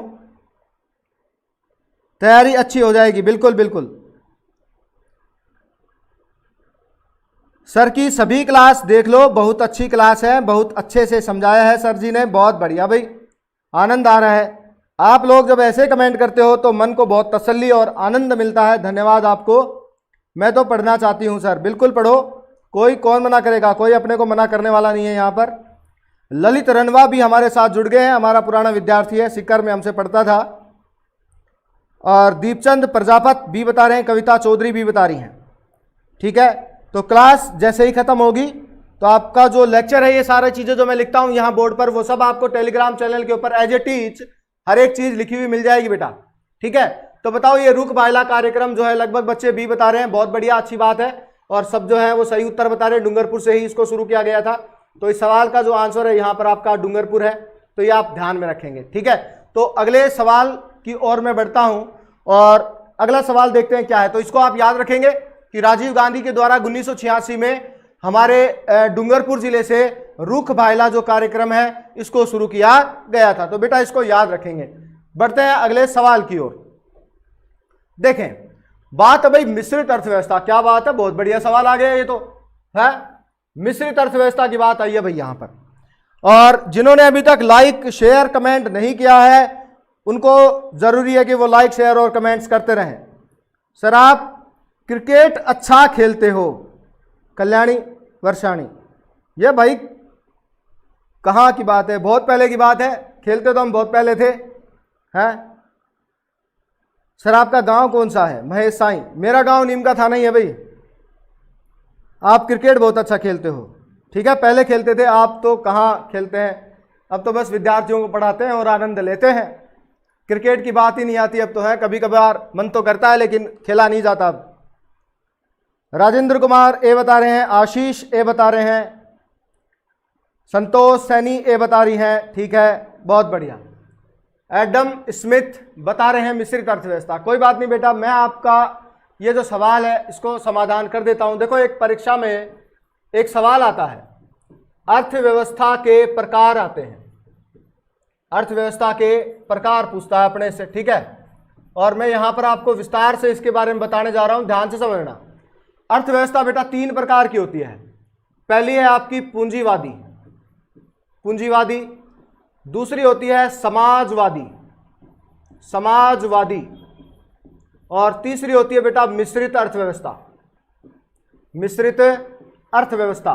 बेटा इस प्रकार से अर्थव्यवस्था जो है वो 3 प्रकार की होती है, पूंजीवादी, समाजवादी और मिश्रित प्रकार की अर्थव्यवस्था जो है वो पाई जाती है। ठीक है, जब भी बेटा आपसे सवाल पूछे कि भाई अर्थव्यवस्था का जनक किसको कहते हैं, क्या पूछे, अर्थव्यवस्था का जनक पूछे आपसे, अर्थव्यवस्था का जनक पूछे, तो बेटा इस अर्थव्यवस्था का जनक होता है एडम स्मिथ। कौन होता है, एडम स्मिथ को कहते हैं अर्थशास्त्र का जनक कहा जाता है आपके एडम स्मिथ को। ठीक है, अब देखो बात है अर्थव्यवस्था के प्रकार। पहली है पूंजीवादी अर्थव्यवस्था। पूंजीवादी अर्थव्यवस्था का जो जनक है उसका नाम है बेटा एडम स्मिथ। क्या नाम है भाई, एडम स्मिथ। कौन सी अर्थव्यवस्था का, पूंजीवादी अर्थव्यवस्था का जनक किसको कहते हैं बेटा, एडम स्मिथ को कहते हैं। ठीक है, और बेटा अगर सवाल पूछे समाजवादी अर्थव्यवस्था का जनक किसको कहते हैं, तो बेटा इसका आंसर होगा कार्ल मार्क्स को कहते हैं। किसे कहते हैं, कार्ल मार्क्स को कहते हैं। कौन सी अर्थव्यवस्था का जनक है, समाजवादी अर्थव्यवस्था का जनक। ठीक है, और अब बेटा अपने पास सवाल है मिश्रित अर्थव्यवस्था। तो बेटा मिश्रित अर्थव्यवस्था का जो जनक है वो है आपके मेनार्ड किन्स। क्या नाम है बेटा इसका, मेनार्ड किन्स जो है इसको कहा जाता है आपके मिश्रित अर्थव्यवस्था का जनक। अब देखो यहां पर सवाल क्या पूछ रहा है आपसे, मिश्रित अर्थव्यवस्था का जनक पूछ रहा है। तो बताओ बेटा इस सवाल का उत्तर आपको मिल गया क्या, क्या मिला, मेनार्ड किन्स। क्या मिलेगा, मेनार्ड किन्स, क्योंकि वहां पर ने इसको सीखा है 3 प्रकार की अर्थव्यवस्था और तीनों के जनक अपन ने यहां सीखे। तो बेटा तीनों को आप याद रखेंगे। ठीक है, बनाजी राजपुताना ने हम सब के लिए कुछ भेजा है, देखते हैं क्या भेजा है। अभी हिम्मत मत खोना, अभी बहुत आगे जाना बाकी है। उन्होंने कहा था तेरी बस की नहीं, अभी उन्हें भी करके दिखाना है। ये है बात। बहुत बढ़िया भाई बन्ना जी, मजा आ गया इस बात को सुनकर कि आज जो लोग आपको ये कह रहे हैं कि तेरे बस की बात नहीं है, तू परीक्षा में पास नहीं हो सकता, तो उसको अपने को दिखाना है कि देख मैं परीक्षा में पास भी हो गया और आज नौकरी कर रहा हूं। तो ये बात अपने मन के अंदर रखनी है, क्योंकि मेहनत जो है वो कभी शोर से नहीं की जाती, मेहनत हमेशा शांति से की जाती है। और जिस दिन आप अपने लक्ष्य को प्राप्त कर लोगे, शोर अपने आप ही होना शुरू हो जाएगा। तो हमें तो उस दिन का इंतजार है जिस दिन हमारी मेहनत खुद शोर मचाना शुरू कर देगी। तो बेटा उस दिन का इंतजार करो और अभी अपना जो समय है वो मेहनत करने का है। तो बहुत बढ़िया, लगभग विद्यार्थियों ने मेनार्ड किन्स आप समझ ही गए होंगे। अब मैं बढ़ता हूं अगले सवाल की ओर। देखते हैं अगला सवाल क्या कहता है अपने से। सवाल आ गया भाई आपके सामने कि भारत में, कहां पर, भारत में मिश्रित अर्थव्यवस्था को कब अपनाया गया। तो भारत में जो अर्थव्यवस्था है वो कौन सी है, मिश्रित प्रकार की। भारत एक विकासशील देश है। कैसा देश है, विकासशील देश। तो विश्व के जितने भी विकासशील देश हैं वहां लगभग जो अर्थव्यवस्था का प्रकार पाया जाता है वो होती है आपकी मिश्रित अर्थव्यवस्था। ठीक है, समाजवादी देशों में समाजवादी अर्थव्यवस्था, और जो पूंजीवादी देश है, पूंजीपति देश है, वहां आपकी पूंजीवादी अर्थव्यवस्था जो है वो पाई जाती है। यानी विकसित देशों में जो है पूंजीवादी अर्थव्यवस्था आपको मिलेगी। तो बताएं, ये सवाल बहुत बढ़िया वैसे तो, और परीक्षा में पूछा भी गया था कि मिश्रित अर्थव्यवस्था जो है इसका जनक तो हो गया मेनार्ड किन्स। अभी अपन ने बात की थी कि मेनार्ड किन्स, पिछले सवाल में पूछा था ना कि मिश्रित अर्थव्यवस्था का जनक किसको कहते हैं, तो मेनार्ड किन्स तो कौन है, इसके जनक हैं। और अब बात यह है कि जो आपकी मिश्रित अर्थव्यवस्था है बेटा, इसको भारत में कब अपनाया गया था। तो बहुत से विद्यार्थियों ने 1948 यहां पर आंसर रखा है। बहुत बढ़िया भाई, धन्यवाद आप सभी का। संजू, संतोष, कविता चौधरी, संगीता बयाल, सुनील सैनी, बबीता सैनी, बहुत बढ़िया भाई, बहुत बढ़िया, बिल्कुल बिल्कुल बहुत बढ़िया, आपके आंसर से हम संतुष्ट हैं। ललित रणवा, बहुत बढ़िया। सर आप कोचिंग की छुट्टी होते ही मुझे ही नहीं कहा चले गए थे सर। सर आप कोचिंग की छुट्टी होते ही मुझे मिले ही नहीं, कहाँ चले गए थे सर। बेटा मैं तो कोचिंग में ही था, इधर उधर किसी काम से चला गया होगा, आपको मिला नहीं। सर कल की पीडीएफ नहीं डाली, बेटा डाल दी गई है, आज देखो मिल जाएगी आपको। बहुत बढ़िया भाई, तो बिल्कुल सही उत्तर आप विद्यार्थी, प्यारे विद्यार्थियों बता रहे हैं इस सवाल का। 1948 जो है वो बिल्कुल सटीक और सही आंसर है यहाँ पर अपना, कि भारत के अंदर मिश्रित जो अर्थव्यवस्था है उसको अपना लिया गया था 1948 के अंदर। ठीक है, एक बात और आप याद रखना बेटा, 6 अप्रैल, ये अलग सवाल है। ये जो सवाल मैं आप लोगों को बताने जा रहा हूं, 6 अप्रैल 1948 को आपके कौन है, श्यामा प्रसाद मुखर्जी। क्या नाम है इनका, श्यामा प्रसाद मुखर्जी। तो श्यामा प्रसाद जो मुखर्जी हैं, इनके द्वारा भारत की प्रथम औद्योगिक नीति को शुरू किया गया था। औद्योगिक नीति, तो बेटा देखो ये 1948 का जो सवाल है एक और तरीके से भी पूछा जाता है, तो इसके लिए भी आप लोग तैयार रहें। क्या सवाल है कि भारत की प्रथम औद्योगिक नीति जो है उसको कब शुरू किया गया था, तो उसका आंसर होगा 6 अप्रैल 1948 को। किसके द्वारा, श्यामा प्रसाद मुखर्जी के द्वारा इसको शुरू किया गया था। तो ये भी है बेटा आपको ध्यान में रखना है। ठीक है, और अब 1948 के अंदर आपकी मिश्रित अर्थव्यवस्था शुरू हो ही गई थी। तो अब बढ़ते हैं अगले सवाल की ओर कि अगला सवाल अपने से क्या कहता है, देखते हैं। देखें अगला सवाल आप लोगों के सामने आ चुका है, पढ़ो इसको। क्या लिखा है, एक तो लिखा है भारत में उदारीकरण। क्या लिखा है, भारत में उदारीकरण। और दूसरा जो बिंदु लिखा है निजीकरण। तीसरा जो बिंदु लिखा है वैश्वीकरण की नीतियां भारत के अंदर कब लागू की गई थी। बढ़िया सवाल है और परीक्षा के लिए इंपॉर्टेंट सवाल भी है। वैश्वीकरण को बेटा भूमंडलीकरण भी कहते हैं, यह बात आप ध्यान में रखेंगे। भूमंडलीकरण के नाम से भी इसको जाना जाता है। ठीक है, वैश्वीकरण को भूमंडलीकरण भी कहते हैं। तो बी 1991, क्या बात है, बहुत बढ़िया, जल्दी आंसर आ गया। दूसरी नीति 1956, हाँ भाई ललित बिल्कुल।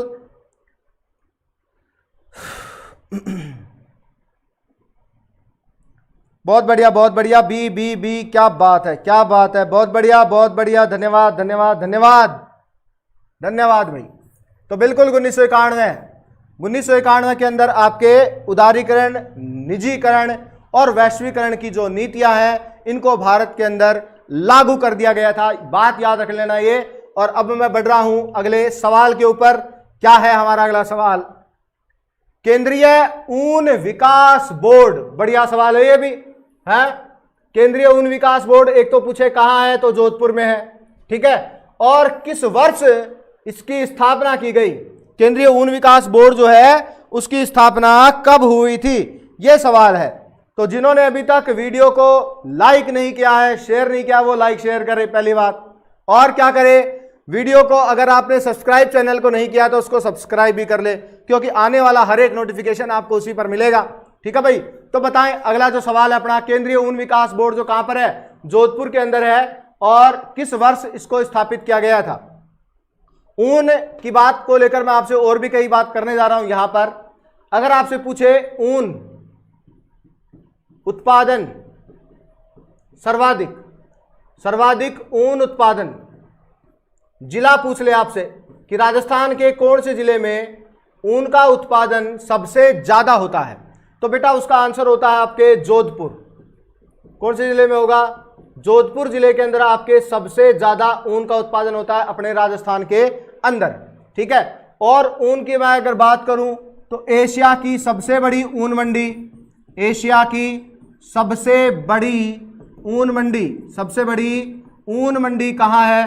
तो बेटा इसका आंसर होता है, कहां पर है? बीकानेर में है। कहां पर है? बीकानेर के अंदर एशिया की सबसे बड़ी ऊन मंडी है, यह भी आपको ध्यान में रखना है, ठीक है। और ऊन को लेकर कई सवाल आपसे पूछता है परीक्षा में, तो उनकी बात मैं करने जा रहा हूं, ध्यान से समझो एक एक बात को। अगर आपसे पूछे स्टेट वुलन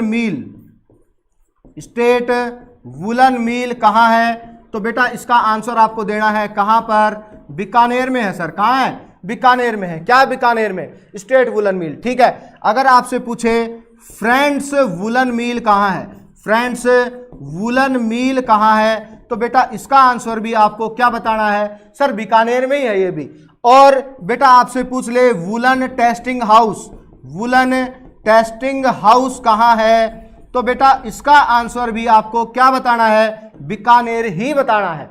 अगर बेटा आपसे सवाल पूछ ले कि वुलन प्रोसेसिंग हाउस कहां है, वुलन प्रोसेसिंग हाउस कहां है, तो बेटा इसका उत्तर बीकानेर नहीं होगा, इसका उत्तर होगा भीलवाड़ा। कहां है? भीलवाड़ा में है आपके वुलन प्रोसेसिंग हाउस। और बेटा क्या पूछ सकता है इसके अलावा हमें परीक्षा में इस ऊन उद्योग को लेकर, तो बेटा एक याद कर लो, व्रस्टेड स्पिनिंग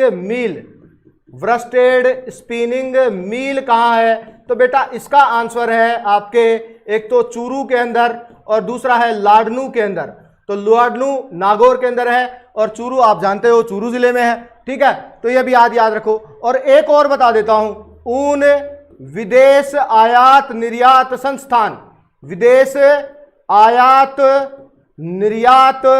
संस्थान कहां पर है, तो बेटा जब भी आपसे ये सवाल पूछे कि ऊन विदेश आयात निर्यात संस्थान कहां है, तो बेटा उसका उत्तर आपको बताना है कहां पर है? कोटा में है, ठीक है बेटा, याद कर लेंगे। ये कहां पर है? कोटा में है। और ये कहां है? चूरू व लाडनू में है, ठीक है। ये क्या आंसर है यहां पर? बीकानेर, ये भी बीकानेर, ये भी बीकानेर, और ये है आपका भीलवाड़ा।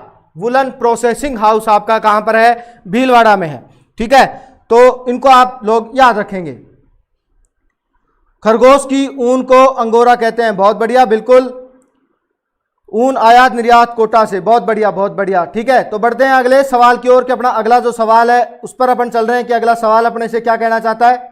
अगले सवाल की ओर बढ़ते हैं। देखिए अगला सवाल, राजस्थान में सर्वाधिक ऊन उत्पादक जिला ही पूछ लिया है। अभी पढ़ कर आए थे, कौन सा जिला होगा? जोधपुर। सबसे ज्यादा ऊन का जो उत्पादन है वो कौन से जिले में होता है? जोधपुर में होता है, ठीक है। और बीकानेर के अंदर एशिया की सबसे बड़ी ऊन मंडी है। क्या यहाँ पर ऊन मंडी? अभी अपनी बात हुई थी इसको लेकर कि एशिया की सबसे बड़ी ऊन मंडी कहाँ है? बीकानेर में। और सबसे ज्यादा ऊन का उत्पादन कहाँ होता है? तो आपके जोधपुर जिले में। लेकिन ऊनी वस्त्र, ये ध्यान रखना भाई, ऊनी वस्त्र जो है वो भारत के अंदर सबसे ज्यादा कहाँ पर बनते हैं? आपके पंजाब के अंदर, और पंजाब का एक शहर है जिसका नाम है लुधियाना। ये ऊनी वस्त्रों का उत्पादन करने के लिए प्रसिद्ध है। ठीक है, इसको भी आप लोग याद रखेंगे। और अब देखें अगला सवाल क्या है अपना। राजस्थान में कृत्रिम रेशम कारखाना, बढ़िया सवाल है। क्या पूछ रहा है? कृत्रिम रेशम कारखाने की बात कर रहा है कि कृत्रिम रेशम जो कारखाना है राजस्थान के अंदर वो कहां पर है, इसकी बात कर रहा है। तो बताएं सवाल का उत्तर क्या होगा, कृत्रिम रेशम कारखाना कहां है?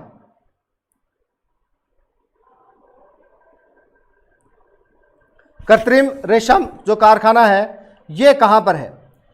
हार नहीं मानेंगे, हौसले इतने बड़े हैं कि बड़े बड़े लक्ष्यों को हरा देंगे, और योद्धा सा इंतजार तो कर मेरे दोस्त, मुकेश जी सर का आशीर्वाद रहा तो दुनिया को सिर से पांव तक हिला देंगे। क्या बात है, बहुत बढ़िया भाई,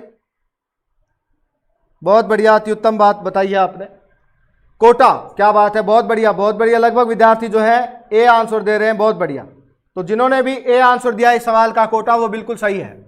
ठीक है, ए इस सवाल का उत्तर है। लेकिन बेटा ध्यान समझो, अगर आपसे कृत्रिम रेशम कारखाना पूछ रहा है और कोटा अगर मिल रहा है तो ठीक है, बहुत ही बढ़िया बात है। नहीं आए तो कोटा के अलावा और कहां है राजस्थान में? बांसवाड़ा, और कहां है? भीलवाड़ा, और कहां है? जयपुर में क्या है? कृत्रिम रेशम कारखाना है। क्या भाई? कृत्रिम रेशम कारखाना। तो इसको आप जरूर याद रखेंगे। कृत्रिम रेशम कारखाना आपके एक तो कोटा में है, एक बांसवाड़ा में है, एक भीलवाड़ा में है, और एक जयपुर में है। तो इन सबको आप लोग ध्यान में रखेंगे। कृत्रिम रेशम कारखाना इन चारों जिलों के अंदर है। अगले सवाल की मैं बात करूं, देखो अगला सवाल, Rajasthan explosives and chemical limited, बढ़िया सवाल है। Rajasthan explosives and chemical limited कहां पर स्थित है, कौन से जिले में, बताएं।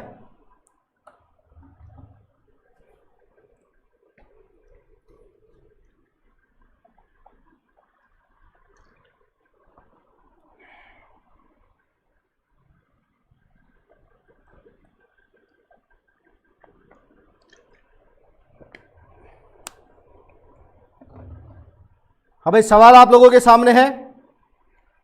धौलपुर बता रहे हैं, ललित रणवा, शिवराज, बनाजी राजपुताना, बबीता बता रही है ए, सोनू कृष्णिया बता रही हैं सी, धौलपुर। क्या बात है, बहुत बढ़िया बहुत बढ़िया। प्रियंका बुडानिया, गजेंद्र, संतोष, कविता, सर आपका आशीर्वाद होगा तो हम जरूर सफल होंगे। बिल्कुल आशीर्वाद है बेटा।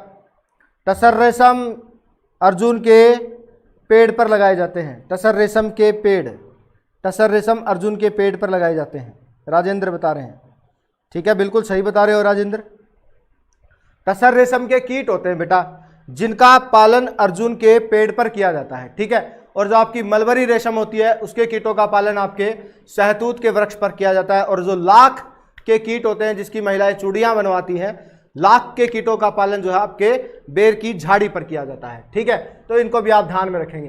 तो बिल्कुल इस सवाल का उत्तर आप सभी लोगों ने बताया, धौलपुर के अंदर है। आपके Rajasthan explosives and chemical industries जो है वो धौलपुर में है। एक सवाल लिख रहा हूं, डीएपी खाद, कई बार आता है ये सवाल। डीएपी खाद का मतलब होता है di ammonium phosphate, di ammonium phosphate. खाद का जो निर्माण है आपके राजस्थान में कहां पर किया जाता है, बताएं। देखें, बढ़िया सवाल है ये, और काफी बार परीक्षा में इसको पूछता है।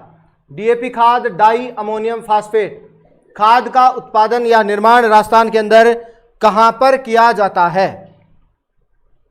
देखते हैं कौन इस सवाल का उत्तर बताता है। देखें, चित्तौड़, ललित रणवा बता रहे हैं, बिल्कुल सही बता रहा है, धन्यवाद, बहुत बढ़िया। तो चित्तौड़गढ़ के अंदर स्थान है इसका, कौन सा, कपासन। कपासन कहां पर है, चित्तौड़गढ़ में है। ठीक है, तो कपासन चित्तौड़गढ़ के अंदर आपके डीएपी, डाई अमोनियम फास्फेट खाद का जो निर्माण है वो किया जाता है।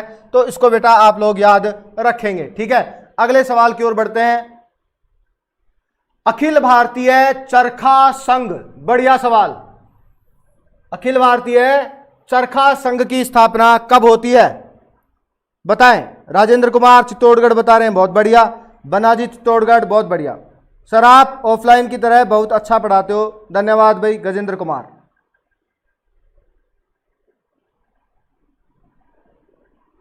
बताएं, सवाल का उत्तर बताएं भाई। सवाल आप लोगों के सामने है। क्या सवाल है कि अखिल भारतीय चरखा संघ की स्थापना कब की गई थी? ऑप्शन आपके पास 1925, 1947, 1949 या फिर 1955। कब हुई थी अखिल भारतीय चरखा संघ की स्थापना? नहीं आया उत्तर अभी तक, तो मैं बता देता हूं क्योंकि सवाल अपने पास बहुत ज्यादा है और समय अपने पास कम है। तो इस सवाल का जो उत्तर है बेटा वो है 1925 के अंदर आपके अखिल भारतीय चरखा संघ जो है इसकी स्थापना की गई थी। तो इसको आप याद रखोगे, ठीक है। अखिल भारतीय चरखा संघ की स्थापना कब होती है? 1925। तो यहां आपके सवाल का जो उत्तर है वो क्या है? ए उत्तर है, ठीक है, याद रखेंगे। अगली बात मैं करूं तो 1955 के अंदर आपके राजस्थान के अंदर एक संस्था है RFC, ठीक है, इसकी स्थापना होती है। RFC की स्थापना कब होती है? राजस्थान फाइनेंशियल कॉरपोरेशन, राजस्थान वित्त निगम की स्थापना होती है कब? 17 जनवरी 1955 को RFC की स्थापना की गई थी। RFC राजस्थान में बहुत सी योजनाएं चलाता है और कई बार तो सवाल इसकी योजनाओं को लेकर ही पूछ लेता है। जैसे बता दूं आपको योजनाएं कौन कौन सी RFC की। एक तो है सैमफैक्स योजना, एक है टेक्नोक्रेट योजना, एक है शिल्पबाड़ी योजना और एक है गोल्ड कार्ड योजना,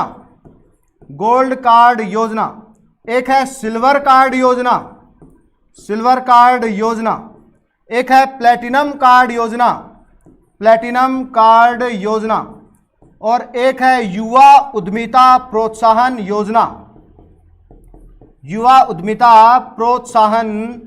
योजना, ठीक है। तो ये RFC के द्वारा सभी की सभी योजनाएं कौन चला रहा है राजस्थान के अंदर? RFC चला रही है सारी योजनाएं। कौन कौन सी?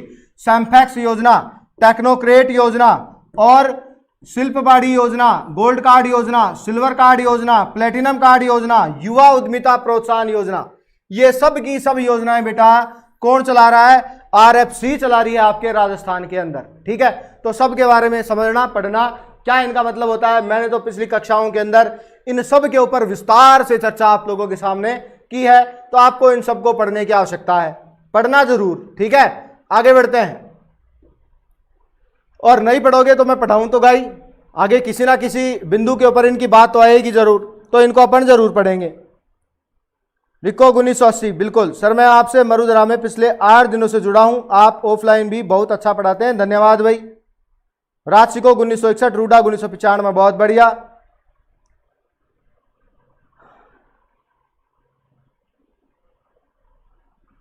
बिल्कुल 1925 सर। आज क्लास कितनी बजे तक होगी? देखो ये मैंने आपको कल भी कहा था कि क्लास का कोई टाइम नहीं होगा कि कितनी बजे तक रहेगी, जब तक मन करेगा तब तक पढ़ेंगे आराम से। तो जैकार्ड, डाबी, लूम व डबल बॉक्स का संबंध किससे है? यह बढ़िया सवाल है और काफी बार पहले परीक्षा में पूछा भी गया। इस सवाल का जो उत्तर है बेटा वो है आपका कोटा डोरिया में तकनीकी सुधार। ये इस सवाल का उत्तर है, ठीक है। कोटा डोरिया में तकनीकी सुधार को लेकर आपको ध्यान में रखना है, ठीक है। गोटा तकनीकी में सुधार, देखो गोटा उद्योग के लिए आपके जो फेमस है अपने राजस्थान के अंदर, तो एक तो खंडेला का नाम आता है, एक आपके जयपुर का नाम आता है। किसके लिए? गोटा उद्योग के लिए, ठीक है। दोनों के लिए खंडेला, जयपुर प्रसिद्ध है। और शेखावाटी जो है अपना, शेखावाटी के अंदर आपका जो गोटा उद्योग है उसको लप्पा लप्पी के नाम से भी जाना जाता है। तो ये भी बात आप ध्यान रखेंगे, लप्पा लप्पी कहते हैं शेखावाटी में गोटा उद्योग को। संगमरमर कार्य के लिए या संगमरमर उद्योग के लिए आपका जयपुर जिला राजस्थान में प्रसिद्ध है। संगमरमर की अगर मैं बात करूं तो संगमरमर का सबसे ज्यादा उत्पादन आपके राजसमंद जिले में होता है। संगमरमर की सबसे बड़ी खान है मोरवड, जो आपके राजसमंद जिले के अंदर ही है। मोरवड, आरना, निज अरना, केलवा, राजनगर सब किसकी खान है? संगमरमर की खान है। तो इनको भी आपको ध्यान में रखना है। मकराना नागौर का संगमरमर संपूर्ण भारत में प्रसिद्ध है क्योंकि उससे ताजमहल का निर्माण हुआ है जो प्रेम का प्रतीक है, और उससे विक्टोरिया मेमोरियल जो कोलकाता के अंदर है उसका निर्माण हुआ है। तो ये मैं पहले भी आपको बता चुका हूं, ध्यान में रखेंगे। सिरेमिक उद्योग, तो एक अपने राजस्थान के अंदर सिरेमिक पार्क है और ये सिरेमिक पार्क आपके कहां पर है? खारा। और खारा किस में आता है? बीकानेर में आता है। तो जब भी आपसे पूछे कि भाई सिरेमिक पार्क कहाँ है राजस्थान के अंदर, तो आपको खारा बीकानेर का नाम लेना है। सिरेमिक पार्क जो है वो चीनी मिट्टी निर्माण उद्योग से संबंधित नाम है सिरेमिक, तो ये आप ध्यान रखेंगे। और इस सवाल का उत्तर है कोटा डोरिया में तकनीकी सुधार। अगले सवाल पर मैं चल रहा हूं, देखें अगला सवाल। राजस्थान की पहली सड़क नीति, ये बढ़िया सवाल है भाई। पहली सड़क नीति कब आई राजस्थान की?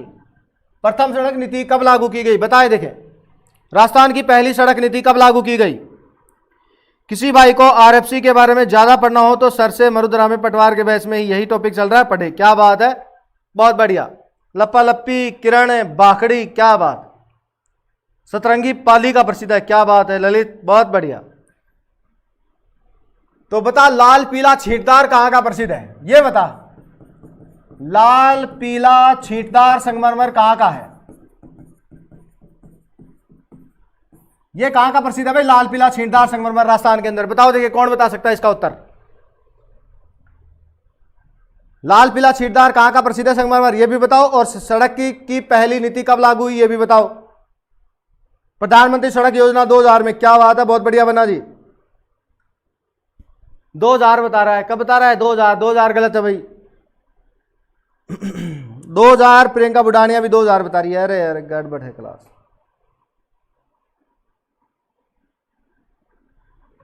सर क्लास का टाइम फिक्स करो, हम हाउस वाइफ की थोड़ी हमारी भी सोच लो। तो बहन जी महिला शक्ति जो है, मैं मानता हूं कि आपको घर के अंदर बहुत सारे काम काज जो है उनको निपटाना होता है, तो आप उन काम काज को निपटाते हुए थोड़ा सा फ़ायदा उठाएं, या विशेष जो काम है उसको पहले ख़त्म करें क्लास टाइम शुरू होने से पहले, क्योंकि लगभग अपन 8-9 बजे तक तो बेटा पढ़ेंगे ही पढ़ेंगे। आज तो पढ़ो, कल फिर मैं इसका टाइम लगभग अपन 1.5 घंटे का रखेंगे। भारत का भूगोल जब शुरू हो जाएगा तब, कल से भारत का भूगोल शुरू हो रहा है भाई। दोबारा बता देता हूं, अब तक जो मान लो नए आ गए होंगे उनको नहीं पता, तो भारत का भूगोल अपन कल से शुरू करेंगे। भारत के परिचय से रीट, एसआई, पटवार, जितने भी उनके अंदर टॉपिक है सबको शुरू से लेकर 0 से लेकर एंड तक पढ़ाऊंगा। आराम से पढ़ना, हर एक सवाल पर आराम से हम विस्तार से बात करेंगे। जो आपकी समस्याएं होंगी उनका समाधान हम करेंगे यहाँ पर, ठीक है। तो इस सवाल का जो उत्तर है, राजस्थान की पहली सड़क नीति कब लागू होती है? 1994 में। तो जिन्होंने भी ए बताया वो बहुत बढ़िया, धन्यवाद। और जिन्होंने ए नहीं बताया वो इस सवाल का उत्तर याद कर ले कि सड़क की पहली नीति जो है वो 1994 में लागू होती है। और नवीनतम कब होती है लागू? नवीनतम होती है आपकी सितंबर 2013 के अंदर। कब से लागू हुई है? सितंबर 2013 के अंदर राजस्थान में सड़क की नवीनतम जो नीति है उसको लागू कर दिया गया है। तो यह भी बात आप लोग ध्यान में रखेंगे। और अब देखो मैं आपसे बात करता हूं सड़क को लेकर। किसको लेकर? सड़क को लेकर। 31 मार्च 2019 और 31 मार्च 2020, ध्यान से सुनना मैं क्या समझाने जा रहा हूं। 31 मार्च 2019 तक राजस्थान में सड़कों की कुल लंबाई को लेकर सवाल आएगा। यह सवाल आएगा कि मार्च 2020 तक राजस्थान में सड़कों की कुल लंबाई बताओ। तो बेटा याद कर लो, बता रहा हूं, बहुत सरल है। देखो पहले 31 मार्च 2019 की बात कर रहा हूं कि 31 मार्च 2019 तक आपके राजस्थान के अंदर सड़कों की कुल लंबाई कितनी हो गई थी? 264.0 244.05 किलोमीटर आपके 31 मार्च 2019 तक राजस्थान में सड़कों की कुल लंबाई है। और 31 मार्च 2020 को आपके राजस्थान में सड़कों की जो कुल लंबाई है वो हो गई है 2,69,028.16 किलोमीटर। ठीक है, तो इसको भी आप लोग क्या कर लेंगे? याद कर लेंगे। 2,69,000.16 किलोमीटर, 28 जो है 16 किलोमीटर लंबाई है आपके राजस्थान के अंदर सड़कों की 31 मार्च 2020 तक। ठीक है बेटा, तो दोनों को आप ध्यान में रखेंगे, याद रखेंगे। और अब देखो एक सवाल पूछता है अपने से परीक्षा में, सड़क घनत्व। क्या पूछता है? सड़क घनत्व पूछता है। ठीक है, तो सड़क घनत्व आपको बताता हूं कैसे याद रखना है। एक तो अपन बात करेंगे सड़क घनत्व को लेकर राजस्थान की और एक बात करेंगे भारत की। ठीक है, पहले मैं बात कर रहा हूं यहां पर राजस्थान को लेकर, और राजस्थान के अंदर आपके 2019 की अगर बात आए कि 2019 में राजस्थान में सड़कों का घनत्व कितना था, तो बेटा आपको बताना है 77.21 किलोमीटर प्रति 100 वर्ग किलोमीटर। ठीक है, और अगर 2020 की से आपको सवाल पूछ रहा है 2020 को लेकर, तब आपको कहना है 78.61 किलोमीटर। 78.61 किलोमीटर कब से है? 2020 से, और 2019 में थी कितनी? 77.21 किलोमीटर। 21 किलोमीटर, इसको आपको ध्यान में रखना है। अगर मैं बात करूं यहां पर भारत की, किसकी बात करूं? भारत की बात करूं, तो देखो भारत के अंदर आपसे सड़कों का घनत्व अगला अगर पूछ रहा है तो 2019 की बात करें। किसकी बात करें? 2019 की। तो आपको बता देना है 2019 के अनुसार राजस्थान भारत के अंदर जो सड़कों का घनत्व है 143.08 किलोमीटर है। ठीक है, और 2020 की अगर अपन बात करें भारत में सड़कों के घनत्व को लेकर, तो आपको बता देना है 152.04 किलोमीटर। भारत के अंदर सड़कों का घनत्व हो गया है 2020, मार्च 2020, और मार्च 2019 की बात आए 143.08 किलोमीटर। ये सड़कों को लेकर पूछे जाने वाले मैक्सिमम सवाल हैं जो लगभग परीक्षा में पूछे जाते हैं। एक सवाल और पूछता है, क्या पूछता है? पूछता है अपने से कि भाई राजस्थान के कितने गांव वर्तमान में सड़कों से जुड़ चुके हैं? तो 89-90 गांव की बात आए। किसकी बात आए? गांव की। तो याद कर लो, राजस्थान के वर्तमान में 89.90% गांव जो हैं वो सड़कों से जुड़ चुके हैं। किससे जुड़ चुके हैं? सड़कों से। कितने प्रतिशत? 89.90%। इसको भी आपको याद रखने की आवश्यकता है। सड़कों से जुड़े सबसे ज्यादा गांव गंगानगर में, सबसे कम सिरोही जिले के अंदर हैं। सड़कों से जुड़ी सर्वाधिक पंचायत मुख्यालय उदयपुर में है, और सबसे कम आपके जो है वो जैसलमेर के अंदर है। तो इसको भी आप ध्यान में रखेंगे। तो ये सड़क की बात आ गई थी, थोड़ी सी अपन ने पढ़ा, इसको याद रखना। आप सभी को ये सारी बात याद होनी चाहिए। लाल पीला संगमरमर कहां का है? जैसलमेर। जैसलमेर में मिलेगा आपको लाल पीला संगमरमर। ठीक है, अब बढ़ता हूं अगले सवाल पर। राजस्थान में सड़कों से जुड़े सर्वाधिक गांव, अभी देखो मैंने आपको यह सवाल सिखाया था, सड़कों से जुड़े सबसे ज्यादा गांव राजस्थान के अंदर कहां है? कौन से जिले में है? बताओ देखें।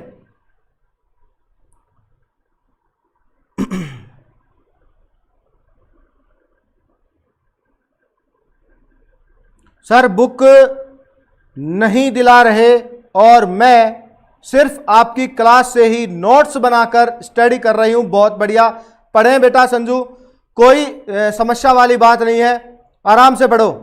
हर एक चीज को आप याद करने की कोशिश करें। 5 से 8 बजे तक कर लो सर जी, मैं अपने ससुराल वालों के विपक्ष होकर तैयारी कर रही हूं। 8 बजे के बाद मुझे घर के सभी काम करने होते हैं। तो 8 बजे तक तो पढ़ो बेटा, बाद में देखते हैं। सर आप मरुधरा में एसएससी जीडी में भी भारत का भूगोल बहुत अच्छा पढ़ा रहे हो, धन्यवाद। भरतपुर धौलपुर में सोनू कृष्णिया, भरतपुर धौलपुर लाल पीला संगमरमर बताया होगा, गलत बता दिया, जैसलमेर में है। तो देखे भाई अगला सवाल, और इसका उत्तर आप लोगों ने ए बताया। क्या बताया? ए। बहुत बढ़िया, बिल्कुल सही बता रहे हो। तो गांव की बात है, गांव। तो गांव अगर सर्वाधिक पूछ रहा है तो आपका आंसर होगा क्या भाई? गंगानगर। और अगर न्यूनतम पूछ रहा है तो अपना आंसर होगा सिरोही। और ये जो दो नाम है, यहां आप ग्राम पंचायत की बात करो। किसकी बात करो? ग्राम पंचायत कि राजस्थान की सर्वाधिक जो ग्राम पंचायत हैं वो अगर सड़कों से जुड़ी हैं सर्वाधिक, तो सर्वाधिक तो है उदयपुर के अंदर और न्यूनतम है आपके जैसलमेर के अंदर। दोनों को याद रख लेंगे आप सभी। ठीक है, बढ़ता हूं मैं अगले सवाल की ओर। देखें अगला सवाल क्या है अपना। क्वेश्चन नंबर 21, राजस्थान राज्य राजमार्ग प्राधिकरण की स्थापना कब की गई थी? देखो एक तो होता है NHAI, भारतीय राष्ट्रीय राजमार्ग प्राधिकरण, जिसकी स्थापना होती है 1988 के अंदर। कब हुई थी? 1988 में, याद कर लेना। एक था प्रधानमंत्री ग्राम सड़क योजना, प्रधानमंत्री ग्राम सड़क योजना, और प्रधानमंत्री ग्राम सड़क योजना को शुरू किया गया था वर्ष 2000 के अंदर। एक होता है प्रधानमंत्री भारत जोड़ो सड़क योजना, भारत जोड़ो सड़क योजना, और प्रधानमंत्री भारत जोड़ो सड़क योजना को शुरू किया गया था 2004 में। ठीक है, एक अपन बात करें तो अगला जो आपसे सवाल पूछेगा, मुख्यमंत्री ग्राम सड़क योजना, मुख्यमंत्री ग्राम सड़क योजना जो है बेटा, इसको शुरू किया गया था वर्ष 2005 के अंदर। ठीक है, इसको भी आप ध्यान रखो। एक है RSRTC, Rajasthan state road tourism corporation, Rajasthan राज्य पथ परिवहन निगम है ना अपना, जिसकी स्थापना होती है 1 अक्टूबर 1964 को। ठीक है, इसको भी आप लोग याद रखेंगे।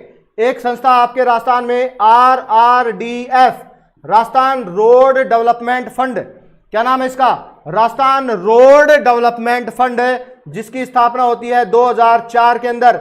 यह भी आपको याद रखना है। एक नाम आता है रीड कोर, क्या नाम आता है, read core, road infrastructure development company of Rajasthan, इसकी स्थापना भी बेटा होती है 2004 के अंदर। तो यह भी आपको ध्यान में रखना है। तो देखो ये सब संस्थाएं सड़कों के विकास को लेकर काम कर रही हैं। एक है आपकी BRO, बॉर्डर रोड ऑर्गेनाइजेशन, सीमा सड़क संगठन, बेटा इसकी स्थापना होती है 1960 के अंदर। यह भी आपको याद रखना है। इस सवाल का उत्तर है 2014। जो भी बता रहा है 2014 वो बिल्कुल सही बता रहा होगा, और जिसने नहीं बताया वो ध्यान दे। तो ए बता रहा है सुनील, संगीता, राजेंद्र, प्रियंका बुडानिया और हेमलता वर्मा, सर्वाधिक गांव गंगानगर में, कम सिरोही में। बहुत बढ़िया भाई, बहुत बढ़िया, बहुत बढ़िया। तो लगभग विद्यार्थियों ने सवाल का उत्तर दिया है ए, बहुत बढ़िया।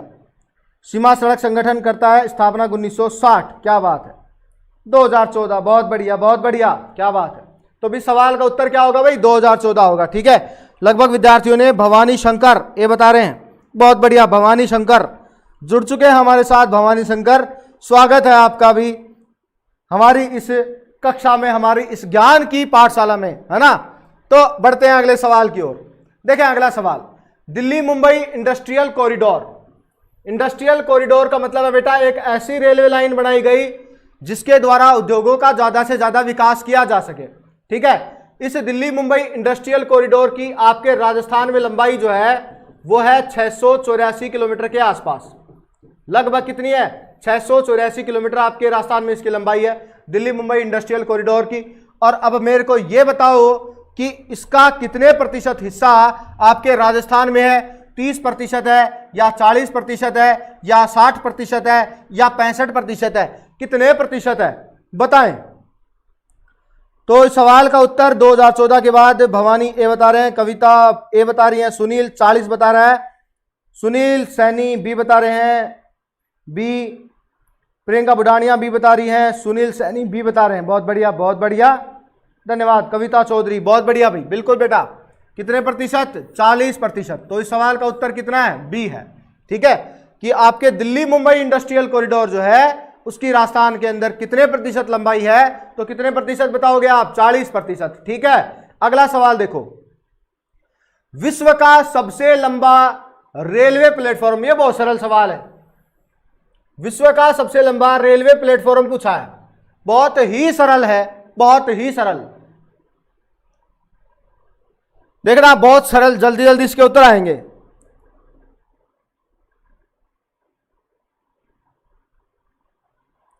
दिल्ली मुंबई इंडस्ट्रियल कॉरिडोर,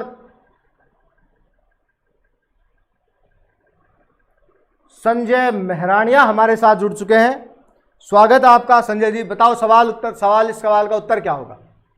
कोई बात नहीं, देखो मैं मुगल सराय की बात करता हूं। मुगल सराय आपके यूपी में है और ये क्या है, भारत का सबसे बड़ा रेलवे यार्ड है। रेलवे यार्ड समझते हो, जैसे होता है बस डिपो जहां बसों को रोका जाता है, बसों को खड़ा किया जाता है, वैसे ही रेलवे यार्ड होता है जिसमें रेलगाड़ियां रखी जाती है, खड़ी की जाती हैं। बड़ौदा आपके गुजरात में, आप जब जानते ही होंगे। और यहां पर दो चीजें हैं, एक तो है railway staff college. Railway staff college कहां पर है, बड़ौदा गुजरात में है। और एक है यहां पर रेलवे यूनिवर्सिटी, रेलवे यूनिवर्सिटी। तो रेलवे यूनिवर्सिटी जो है ये भी आपके काम आनेगी, बड़ौदा गुजरात में है। गोरखपुर हमारे सवाल का उत्तर है, ठीक है, कि विश्व का सबसे लंबा रेलवे प्लेटफॉर्म अगर आपसे पूछ रहा है तो गोरखपुर कहां है? यूपी के अंदर है। लंबाई कितनी है प्लेटफॉर्म की? ये आपको थोड़ा सा ध्यान में रखना है, 1366 मीटर इस प्लेटफॉर्म की क्या भाई लंबाई है, ठीक है। कोलम, ये भी बढ़िया है कोलम, इसका देखो एक सवाल है कोलम का, ठीक है। जैसे अगर आपसे पूछ रहा है कि विश्व का सबसे लंबा रेलवे प्लेटफॉर्म कौन सा है, तो अपना आंसर होता है गोरखपुर। तो अगर आपसे पूछे विश्व का दूसरा सबसे लंबा प्लेटफॉर्म, सबसे लंबा रेलवे प्लेटफॉर्म कौन सा है, तो बेटा कई बार पहला नहीं पूछता, दूसरा पूछ लेता है। तो विश्व का दूसरा सबसे लंबा जो रेलवे प्लेटफॉर्म है वो है आपके कोलम। और बेटा कोलम कहां पर है? बेटा ये केरल में है। कौन से राज्य में है? केरल में है। तो इसको भी आप ध्यान में रखेंगे, ठीक है। गोरखपुर यूपी, क्या बात है, बहुत बढ़िया। क्वेश्चन जूम करो सर जी। अरे इतने तो जूम है यार, और कितने जूम करूं, बहुत बड़ा है ये तो। चलो अगले सवाल पर चलते हैं। अगला सवाल देखते हैं क्या है। अच्छे सवाल का आंसर आपने दिया गोरखपुर, धन्यवाद। देखो अगला सवाल क्या है। रतलाम डूंगरपुर बांसवाड़ा रेलवे लाइन है एक, इसका शिलान्यास जो है वो कब किया गया था? शिलान्यास करती है आपकी सोनिया गांधी। कौन करेंगी? सोनिया गांधी के द्वारा इसका शिलान्यास किया गया था, सोनिया गांधी के द्वारा, ठीक है, ध्यान में रखना। अच्छा सवाल है ये कि बांसवाड़ा रतलाम डूंगरपुर रेलवे लाइन का शिलान्यास कब किया गया था? बढ़िया सवाल, बहुत अच्छा। और सवाल का आंसर है आपके 3 जून 2011। वक्त आने दो, बंदूक भी उठाएंगे, ट्रिगर भी दबाएंगे और गोली भी चलाएंगे। हम उस पर भी राज करेंगे जिसे दुनिया एग्जाम पेपर कहती है।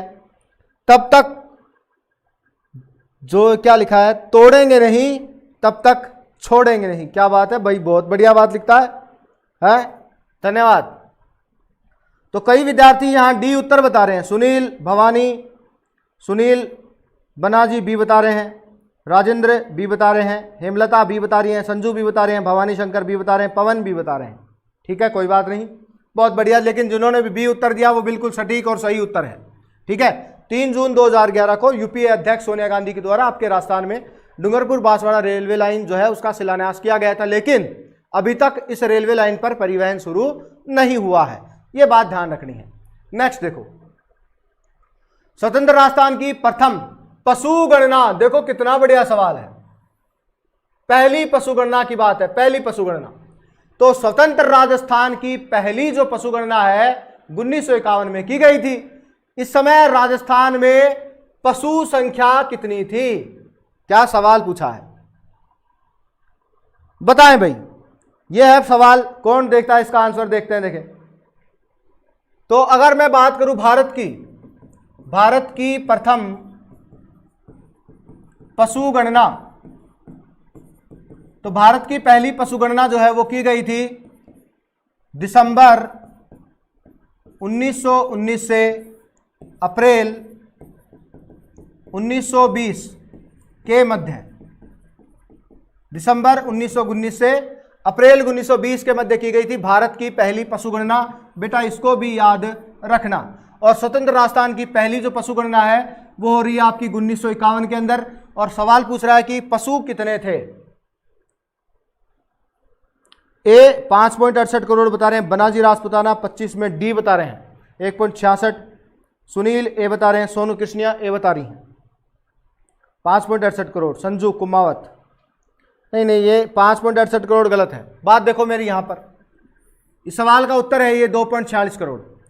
1951 के अंदर जब पशु गणना होती है तब आपके राजस्थान में जो पशु संख्या थी वो थी 2.46 करोड़, ठीक है।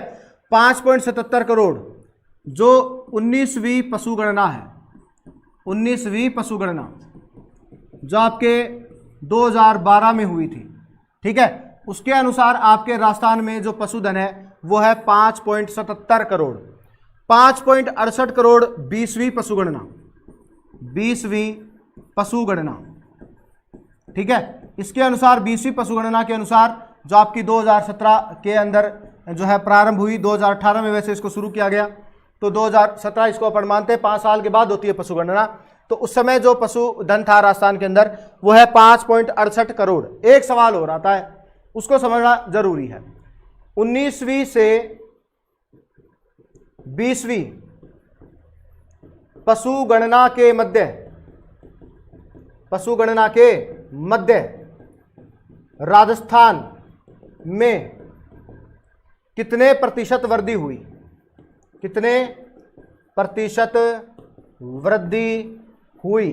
तो बेटा ये आपको ध्यान रखना है 1.66%। कितने बताओगे?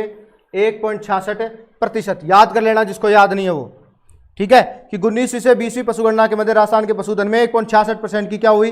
वृद्धि हुई। सर मेरा बेटा बोल रहा है सर जी की राइटिंग मस्त है, क्या बात है, धन्यवाद, बहुत बढ़िया भाई।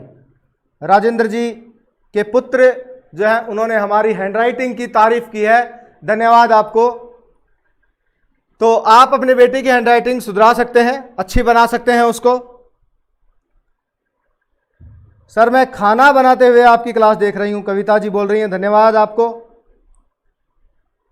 कलर चेंज करो, भवानी शंकर बोल रहे हैं कि कलर चेंज करो। करेंगे भाई भवानी, आपकी आज्ञा का पालन भी हम जरूर करेंगे, ठीक है। बढ़ते हैं अगले सवाल की ओर। देखें अगला सवाल, राज्य की 20वीं पशुगणना का कार्य, 20वीं पशुगणना का कार्य कब शुरू हुआ था? तो बेटा इसको शुरू किया गया था 1 अक्टूबर 2018 को। यहां तो हो रही है शुरुआत आपकी 20वीं पशुगणना की जो राजस्थान के अंदर है। कब शुरू हुआ? 1 अक्टूबर 2018 को राजस्थान की 20वीं जो पशुगणना है इसको शुरू किया गया, और 16 अक्टूबर 2019 को आंकड़े जारी किए गए, आंकड़े जारी किए गए। तो दोनों बात याद रखेंगे, ठीक है।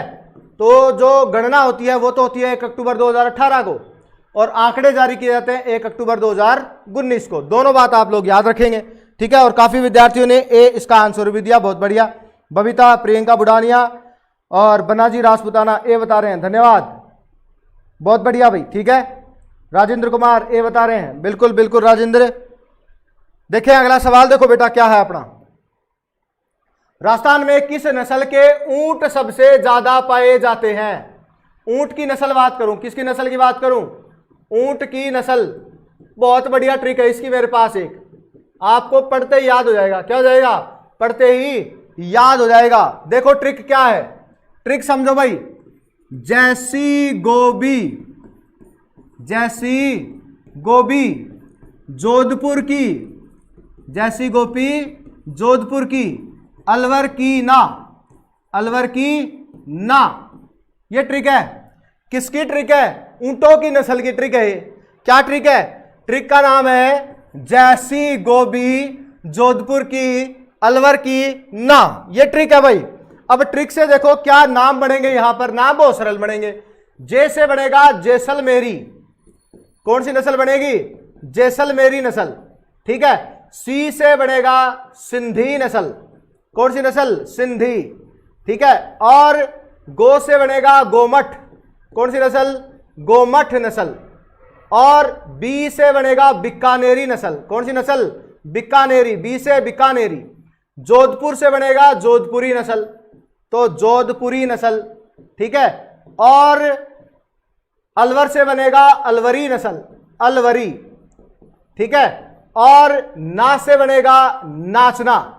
तो ये राजस्थान के अंदर ऊंटों की प्रमुख नस्ल है। इसके अलावा गुरहा, कच्छी, केसवाल, केसवाल, ये भी ऊंट की ही क्या है? नस्ल है, जिनको आपको ध्यान में रखना है।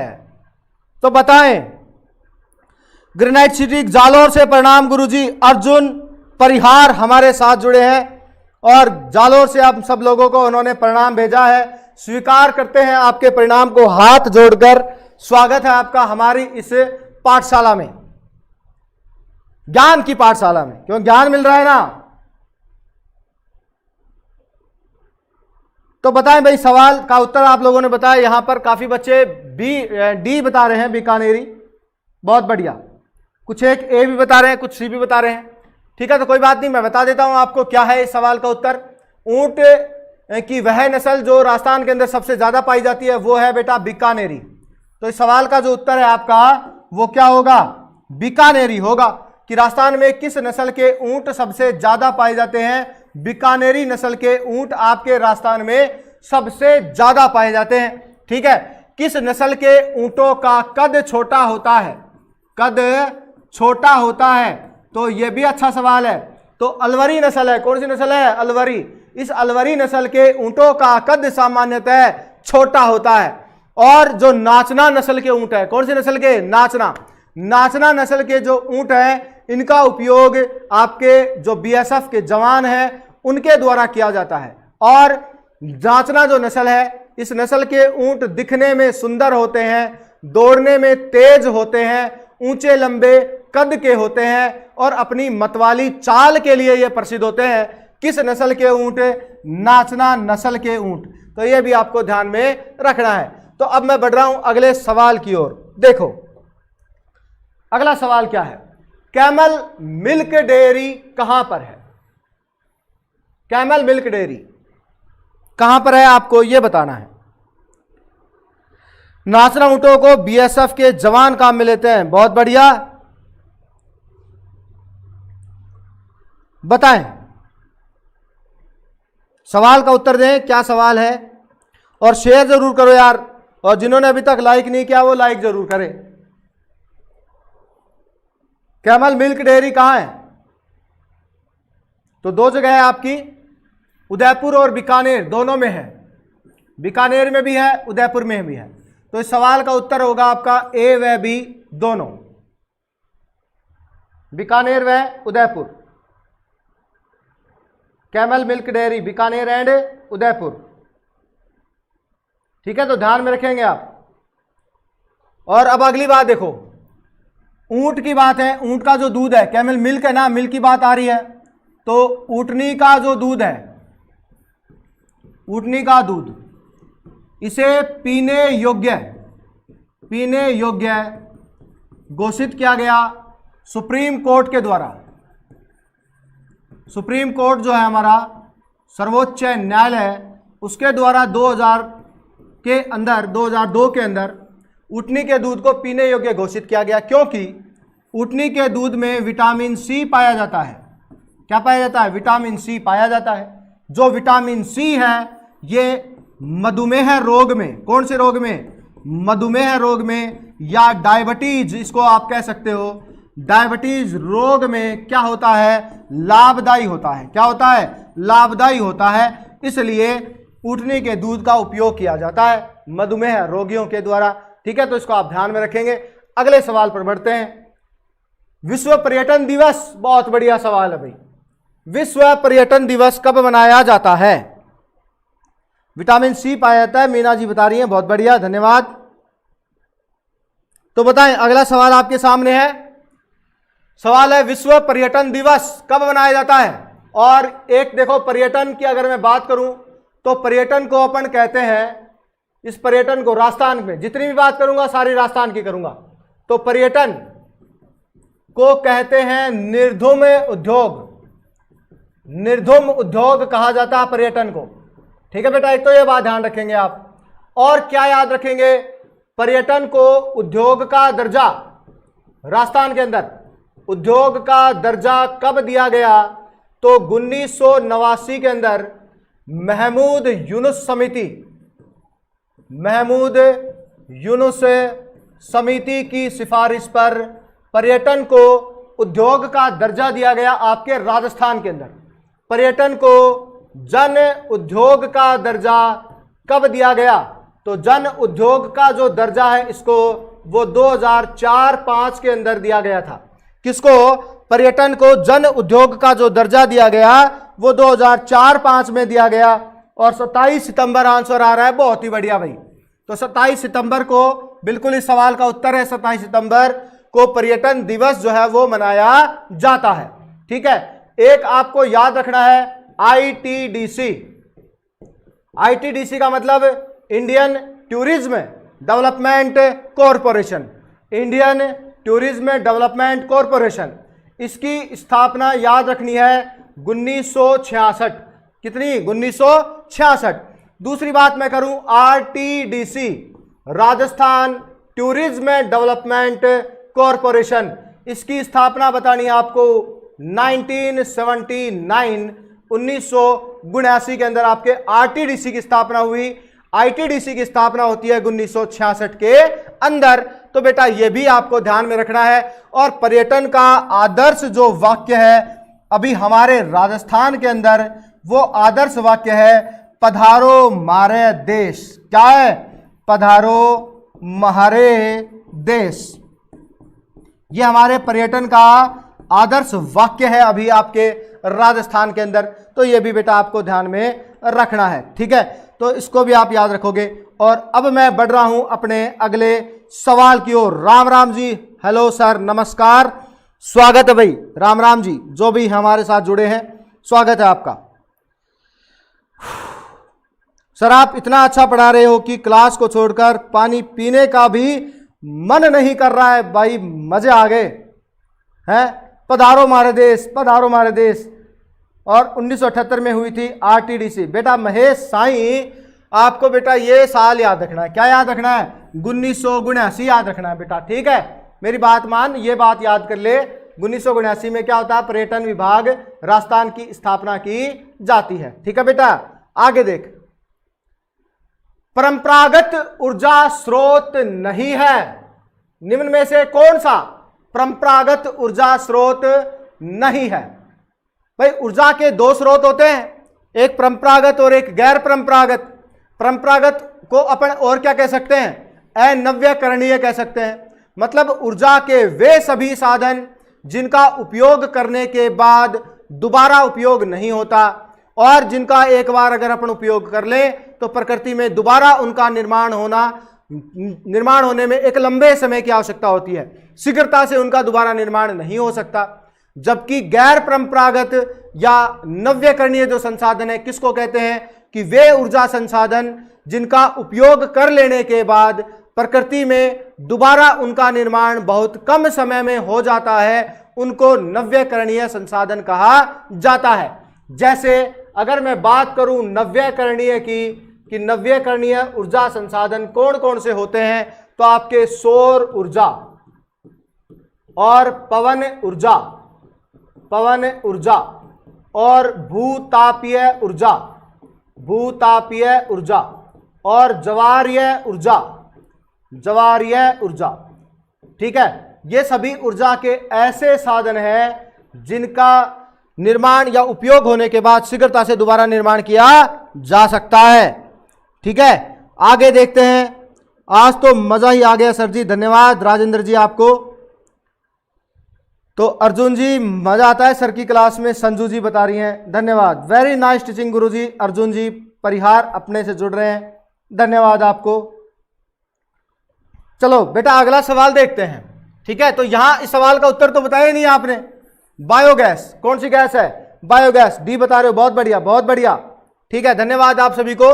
तो डी बायोगैस मैंने इसीलिए नहीं लिखा ताकि आप इसको पकड़ जाओगे, इसलिए अब आपको आंसर बता दिया है। देखिए अगला सवाल क्या है अपना। राजस्थान में रेल परिवहन की शुरुआत कब से मानी जाती है? एक तो अपन भारत की भी बात करेंगे, भारत के लिए तो भारत के अंदर तो 16 अप्रैल 1853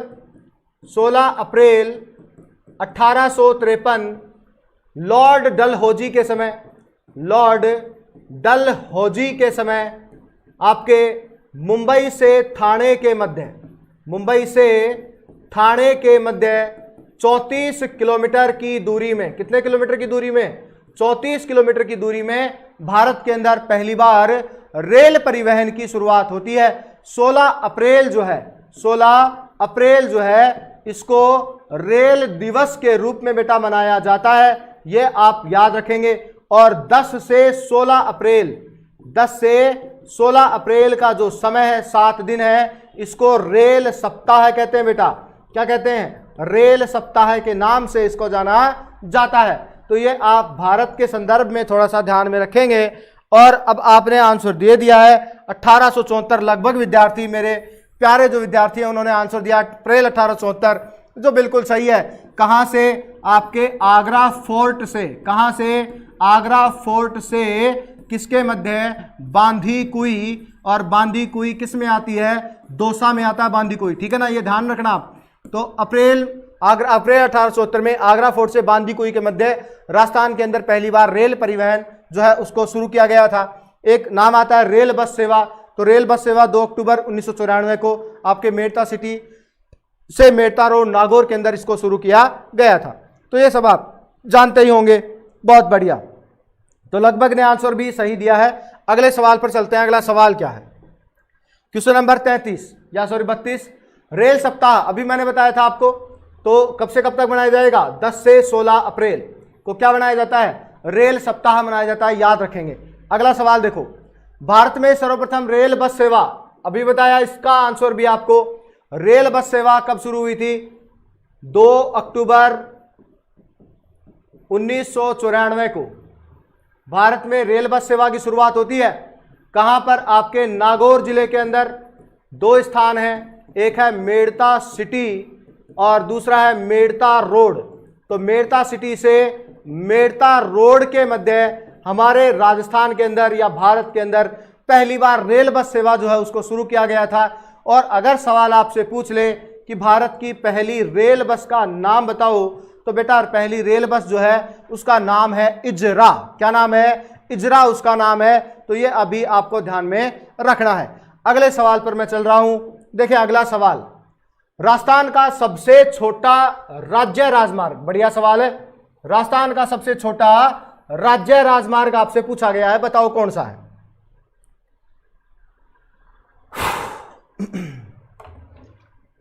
राजस्थान का सबसे छोटा राज्य राजमार्ग, बी उत्तर आ रहा है। 111A गलत है।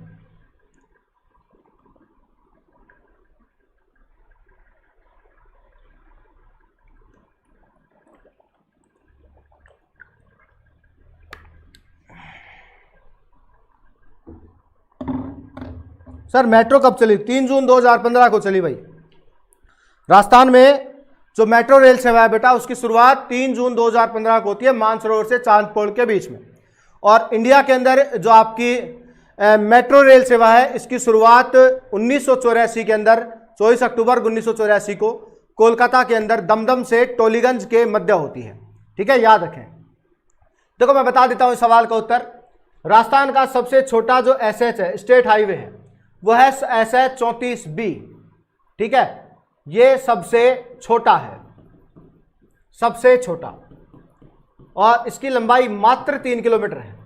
लंबाई कितनी है? 3 किलोमीटर। और ये केवल आपके टोंक जिले में है, ठीक है, टोंक जिले के अंदर स्थित है एसएच 34B, जो राजस्थान का सबसे छोटा राज्य राजमार्ग है और इसकी लंबाई है 3 किलोमीटर।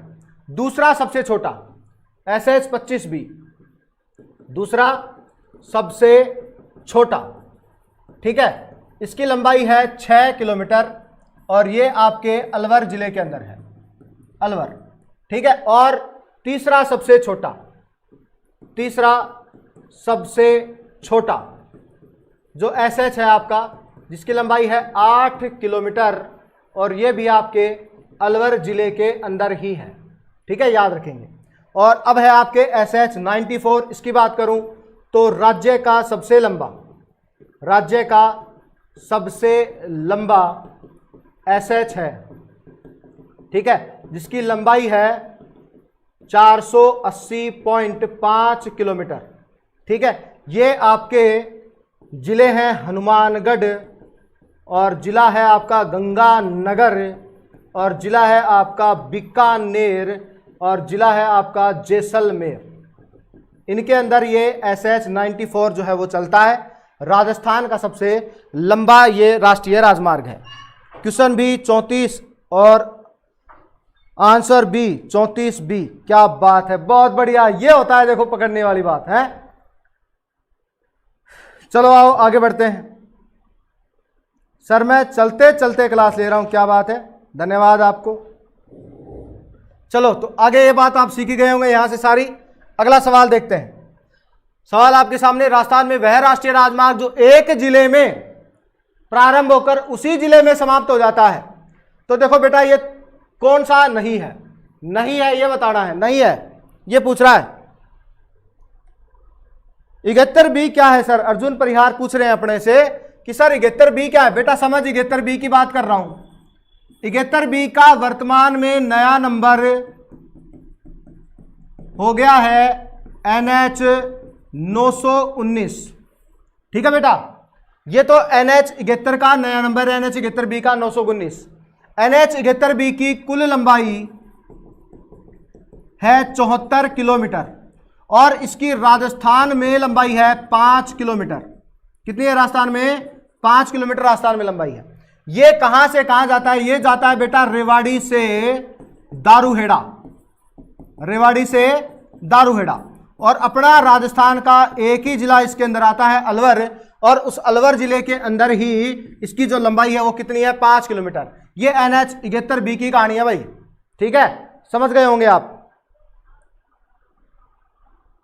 संजू जी, जालोर से आज घर गया हूं तो बस स्टैंड से घर। क्या बात है। 71B क्या है सर? आप अर्जुन जी परिहार, बेटा मैंने आपको बता दिया है 71B के बारे में, आप समझ गए होंगे। ठीक है, तो आगे बढ़ रहा हूं मैं इस सवाल को लेकर। देखो यहां पर आपसे सवाल यह पूछ रहा है कि राजस्थान में वह राष्ट्रीय राजमार्ग जो एक ही जिले में प्रारंभ होकर उसी जिले में क्या हो रहा है? समाप्त हो रहा है। यह बड़ी बात है, क्योंकि देखो एक तो NH 44 है आपके, जो राजस्थान में केवल धौलपुर जिले से ही गुजरेगा, उसके बाद आगे जाता है ये मुंबई के तक। तो राजस्थान में तो केवल धौलपुर से तो गुजर रहा है, तो ऐसा नहीं है। यहां पर यह सवाल ये कह रहा है कि जिस जिले में वो प्रारंभ होगा उसी जिले के अंदर वो समाप्त होगा। ये बात है यहां। तो देखो एक तो है आपका NH 11C, इसका नया नंबर है NH 248। ठीक है, और ये है आपके जयपुर के अंदर। कहां पर है? जयपुर में, ये ध्यान रखें। दूसरा है NH 76A। NH 76A का नया नंबर है NH 58। ठीक है, और ये आपके उदयपुर जिले के अंदर है। और अगली बात करें तो NH 79A की बात है, इसका जो नया नंबर है वो है NH 448, नया नंबर है। ठीक है, और ये आपके अजमेर के अंदर है। कहां पर है? अजमेर के अंदर। तो ये बात आपको ध्यान में रखनी है। ठीक है, तो अगली बात यहां आप समझ गए होंगे। और NH 919 किसका नया नंबर है? तो ये आपके किसका नया नंबर है? NH 71B का नया नंबर है, जो मैंने 71B यहां लिखा रखा है पूरा, वही है ये 71B। तो ये अपना अगला सवाल था, तो समझो इसको यहां तक। हाँ, अब पकड़ में आ गई अर्जुन परिहार। अच्छा सर, तो राजस्थान में सबसे छोटा नेशनल हाईवे कौन सा हो गया? NH 71B। बिल्कुल, अब की बार पकड़ गए आप।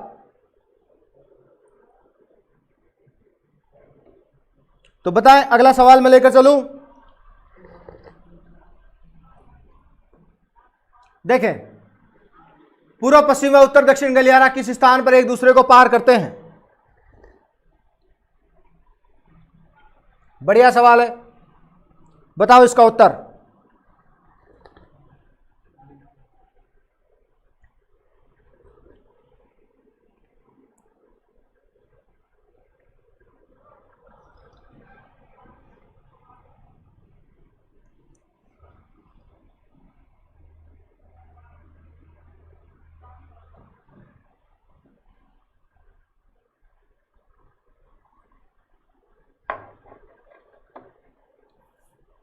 मनु ने आंसर दिया है कि सर बी को लॉक कर दो।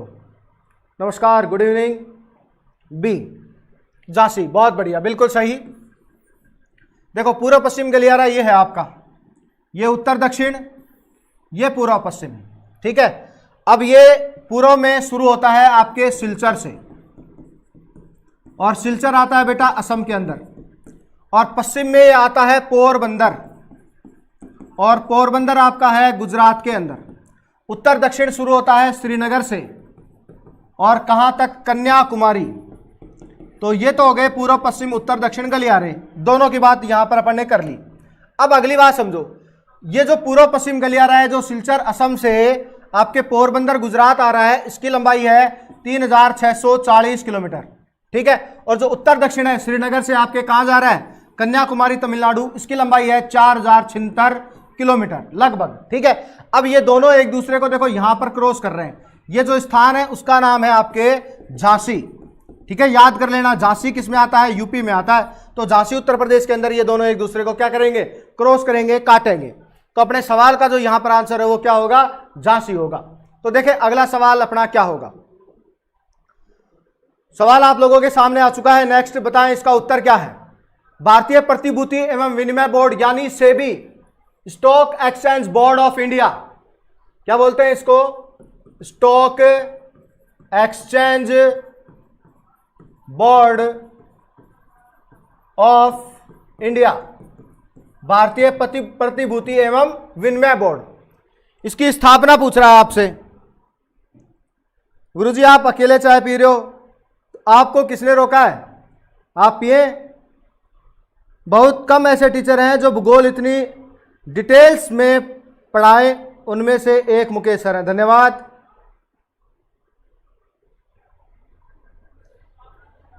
तो बताएं बेटा अगला सवाल आप लोगों के सामने है। भारतीय प्रतिभूति एवं विनिमय बोर्ड सेबी की स्थापना कब से की गई। तो देखो इसकी स्थापना तो होती है 12 अप्रैल 1988 को स्थापना हो गई। ठीक है, लेकिन विधिवत रूप से काम शुरू करता है 30 जनवरी 1992।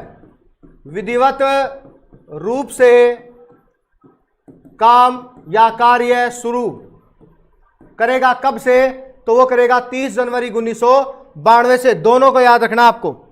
ठीक है, बढ़ते हैं अगले सवाल की ओर।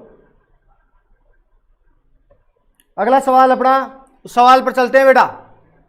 तो सवाल का उत्तर क्या होगा, यहां पर ए होगा। ठीक है, देखो अगला सवाल, भारत का मोक्ष उसके कुटीर उद्योगों में है, निहित है, किसने कहा, महात्मा गांधी ने कहा।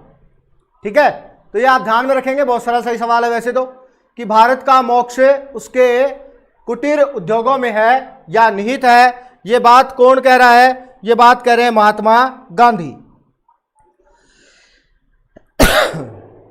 ठीक है, तो आप इसको याद रख लेंगे। और अब मैं बढ़ रहा हूं अपने अगले सवाल की ओर। आज की कक्षा का हमारा अगला सवाल, ए बता दिया है महात्मा गांधी। ठीक है, धन्यवाद। प्रियंका बुढ़ानिया, संजू कुमावत, बनाजी राजपुताना, राजेंद्र कुमार, सभी ने ए उत्तर दिया है। ठीक है, बढ़िया है। देखो अगला सवाल, देखो क्वेश्चन नंबर 39, राजस्थान में नमदा उद्योग कहां का प्रसिद्ध है, बताओ। मैं और बता देता हूं, टोंक या कोटा, नागौर और हनुमानगढ़, 4 ऑप्शन है आपके पास।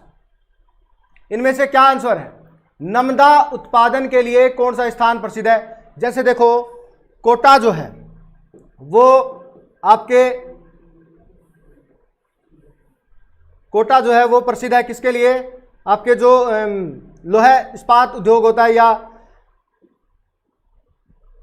मैं कहूं कृषि उपकरण, या एक नाम आप इसको और दे सकते हो, क्या, ऑटोमोबाइल, ऑटोमोबाइल, इंद्रप्रस्थ, इंद्रप्रस्थ औद्योगिक क्षेत्र है यहां पर, एक औद्योगिक क्षेत्र। तो ये आप ध्यान रखो, इंद्रप्रस्थ औद्योगिक क्षेत्र कहां है, कोटा में। नागौर कृषि उपकरणों के लिए प्रसिद्ध है। ठीक है, और हनुमानगढ़ खेलकूद का सामान, खेलकूद का सामान बनाने के लिए प्रसिद्ध है। और टोंक प्रसिद्ध है किसके लिए, नमदा उद्योग के लिए। तो बिल्कुल टोंक आप सब लोगों ने उत्तर दिया, धन्यवाद, बहुत बढ़िया। देखो अगला सवाल देखते हैं। आज की कक्षा का हमारा यह अंतिम सवाल है। राजस्थान लघु उद्योग निगम, राजस्थान लघु उद्योग निगम को कहते हैं सिडबी। क्या कहेंगे, सिडबी बोलेंगे इसको, Rajasthan Laghu Udyog Nigam. Rajasthan Small Industry, sorry SIDBI RAJSICO, इसका जो नाम है वो क्या रहेगा भाई, राजसिको रहेगा। Rajasthan Laghu Udyog Nigam RAJSICO, Rajasthan Small Industries Development Corporation, Rajasthan Small Industries Corporation, Rajasthan Laghu Udyog निगम, इसकी स्थापना पूछ रहा है, तो बेटा इसकी स्थापना आपको बता देनी है 3 जून 1961 को इसकी स्थापना हुई। इसका मुख्यालय है आपके जयपुर के अंदर। ठीक है, ये बात ध्यान रखेंगे आप।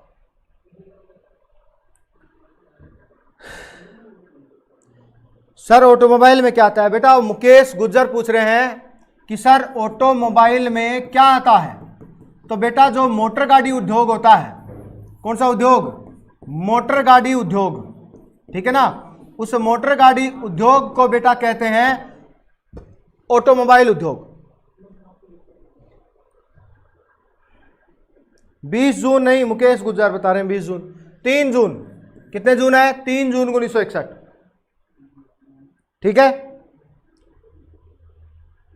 मैं तो लेट आई, क्लास कंप्लीट हो गई। बिल्कुल, तो ठीक है भाई, नमस्कार आप सभी को। और कल फिर हम भारत का भूगोल जो है उसको शुरू करने वाले हैं। तो जितने भी आपके प्रिय विद्यार्थी हैं, भाई है, बंधु है, मित्र है, पड़ोसी है, आप सभी को उसकी सूचना दे सकते हैं।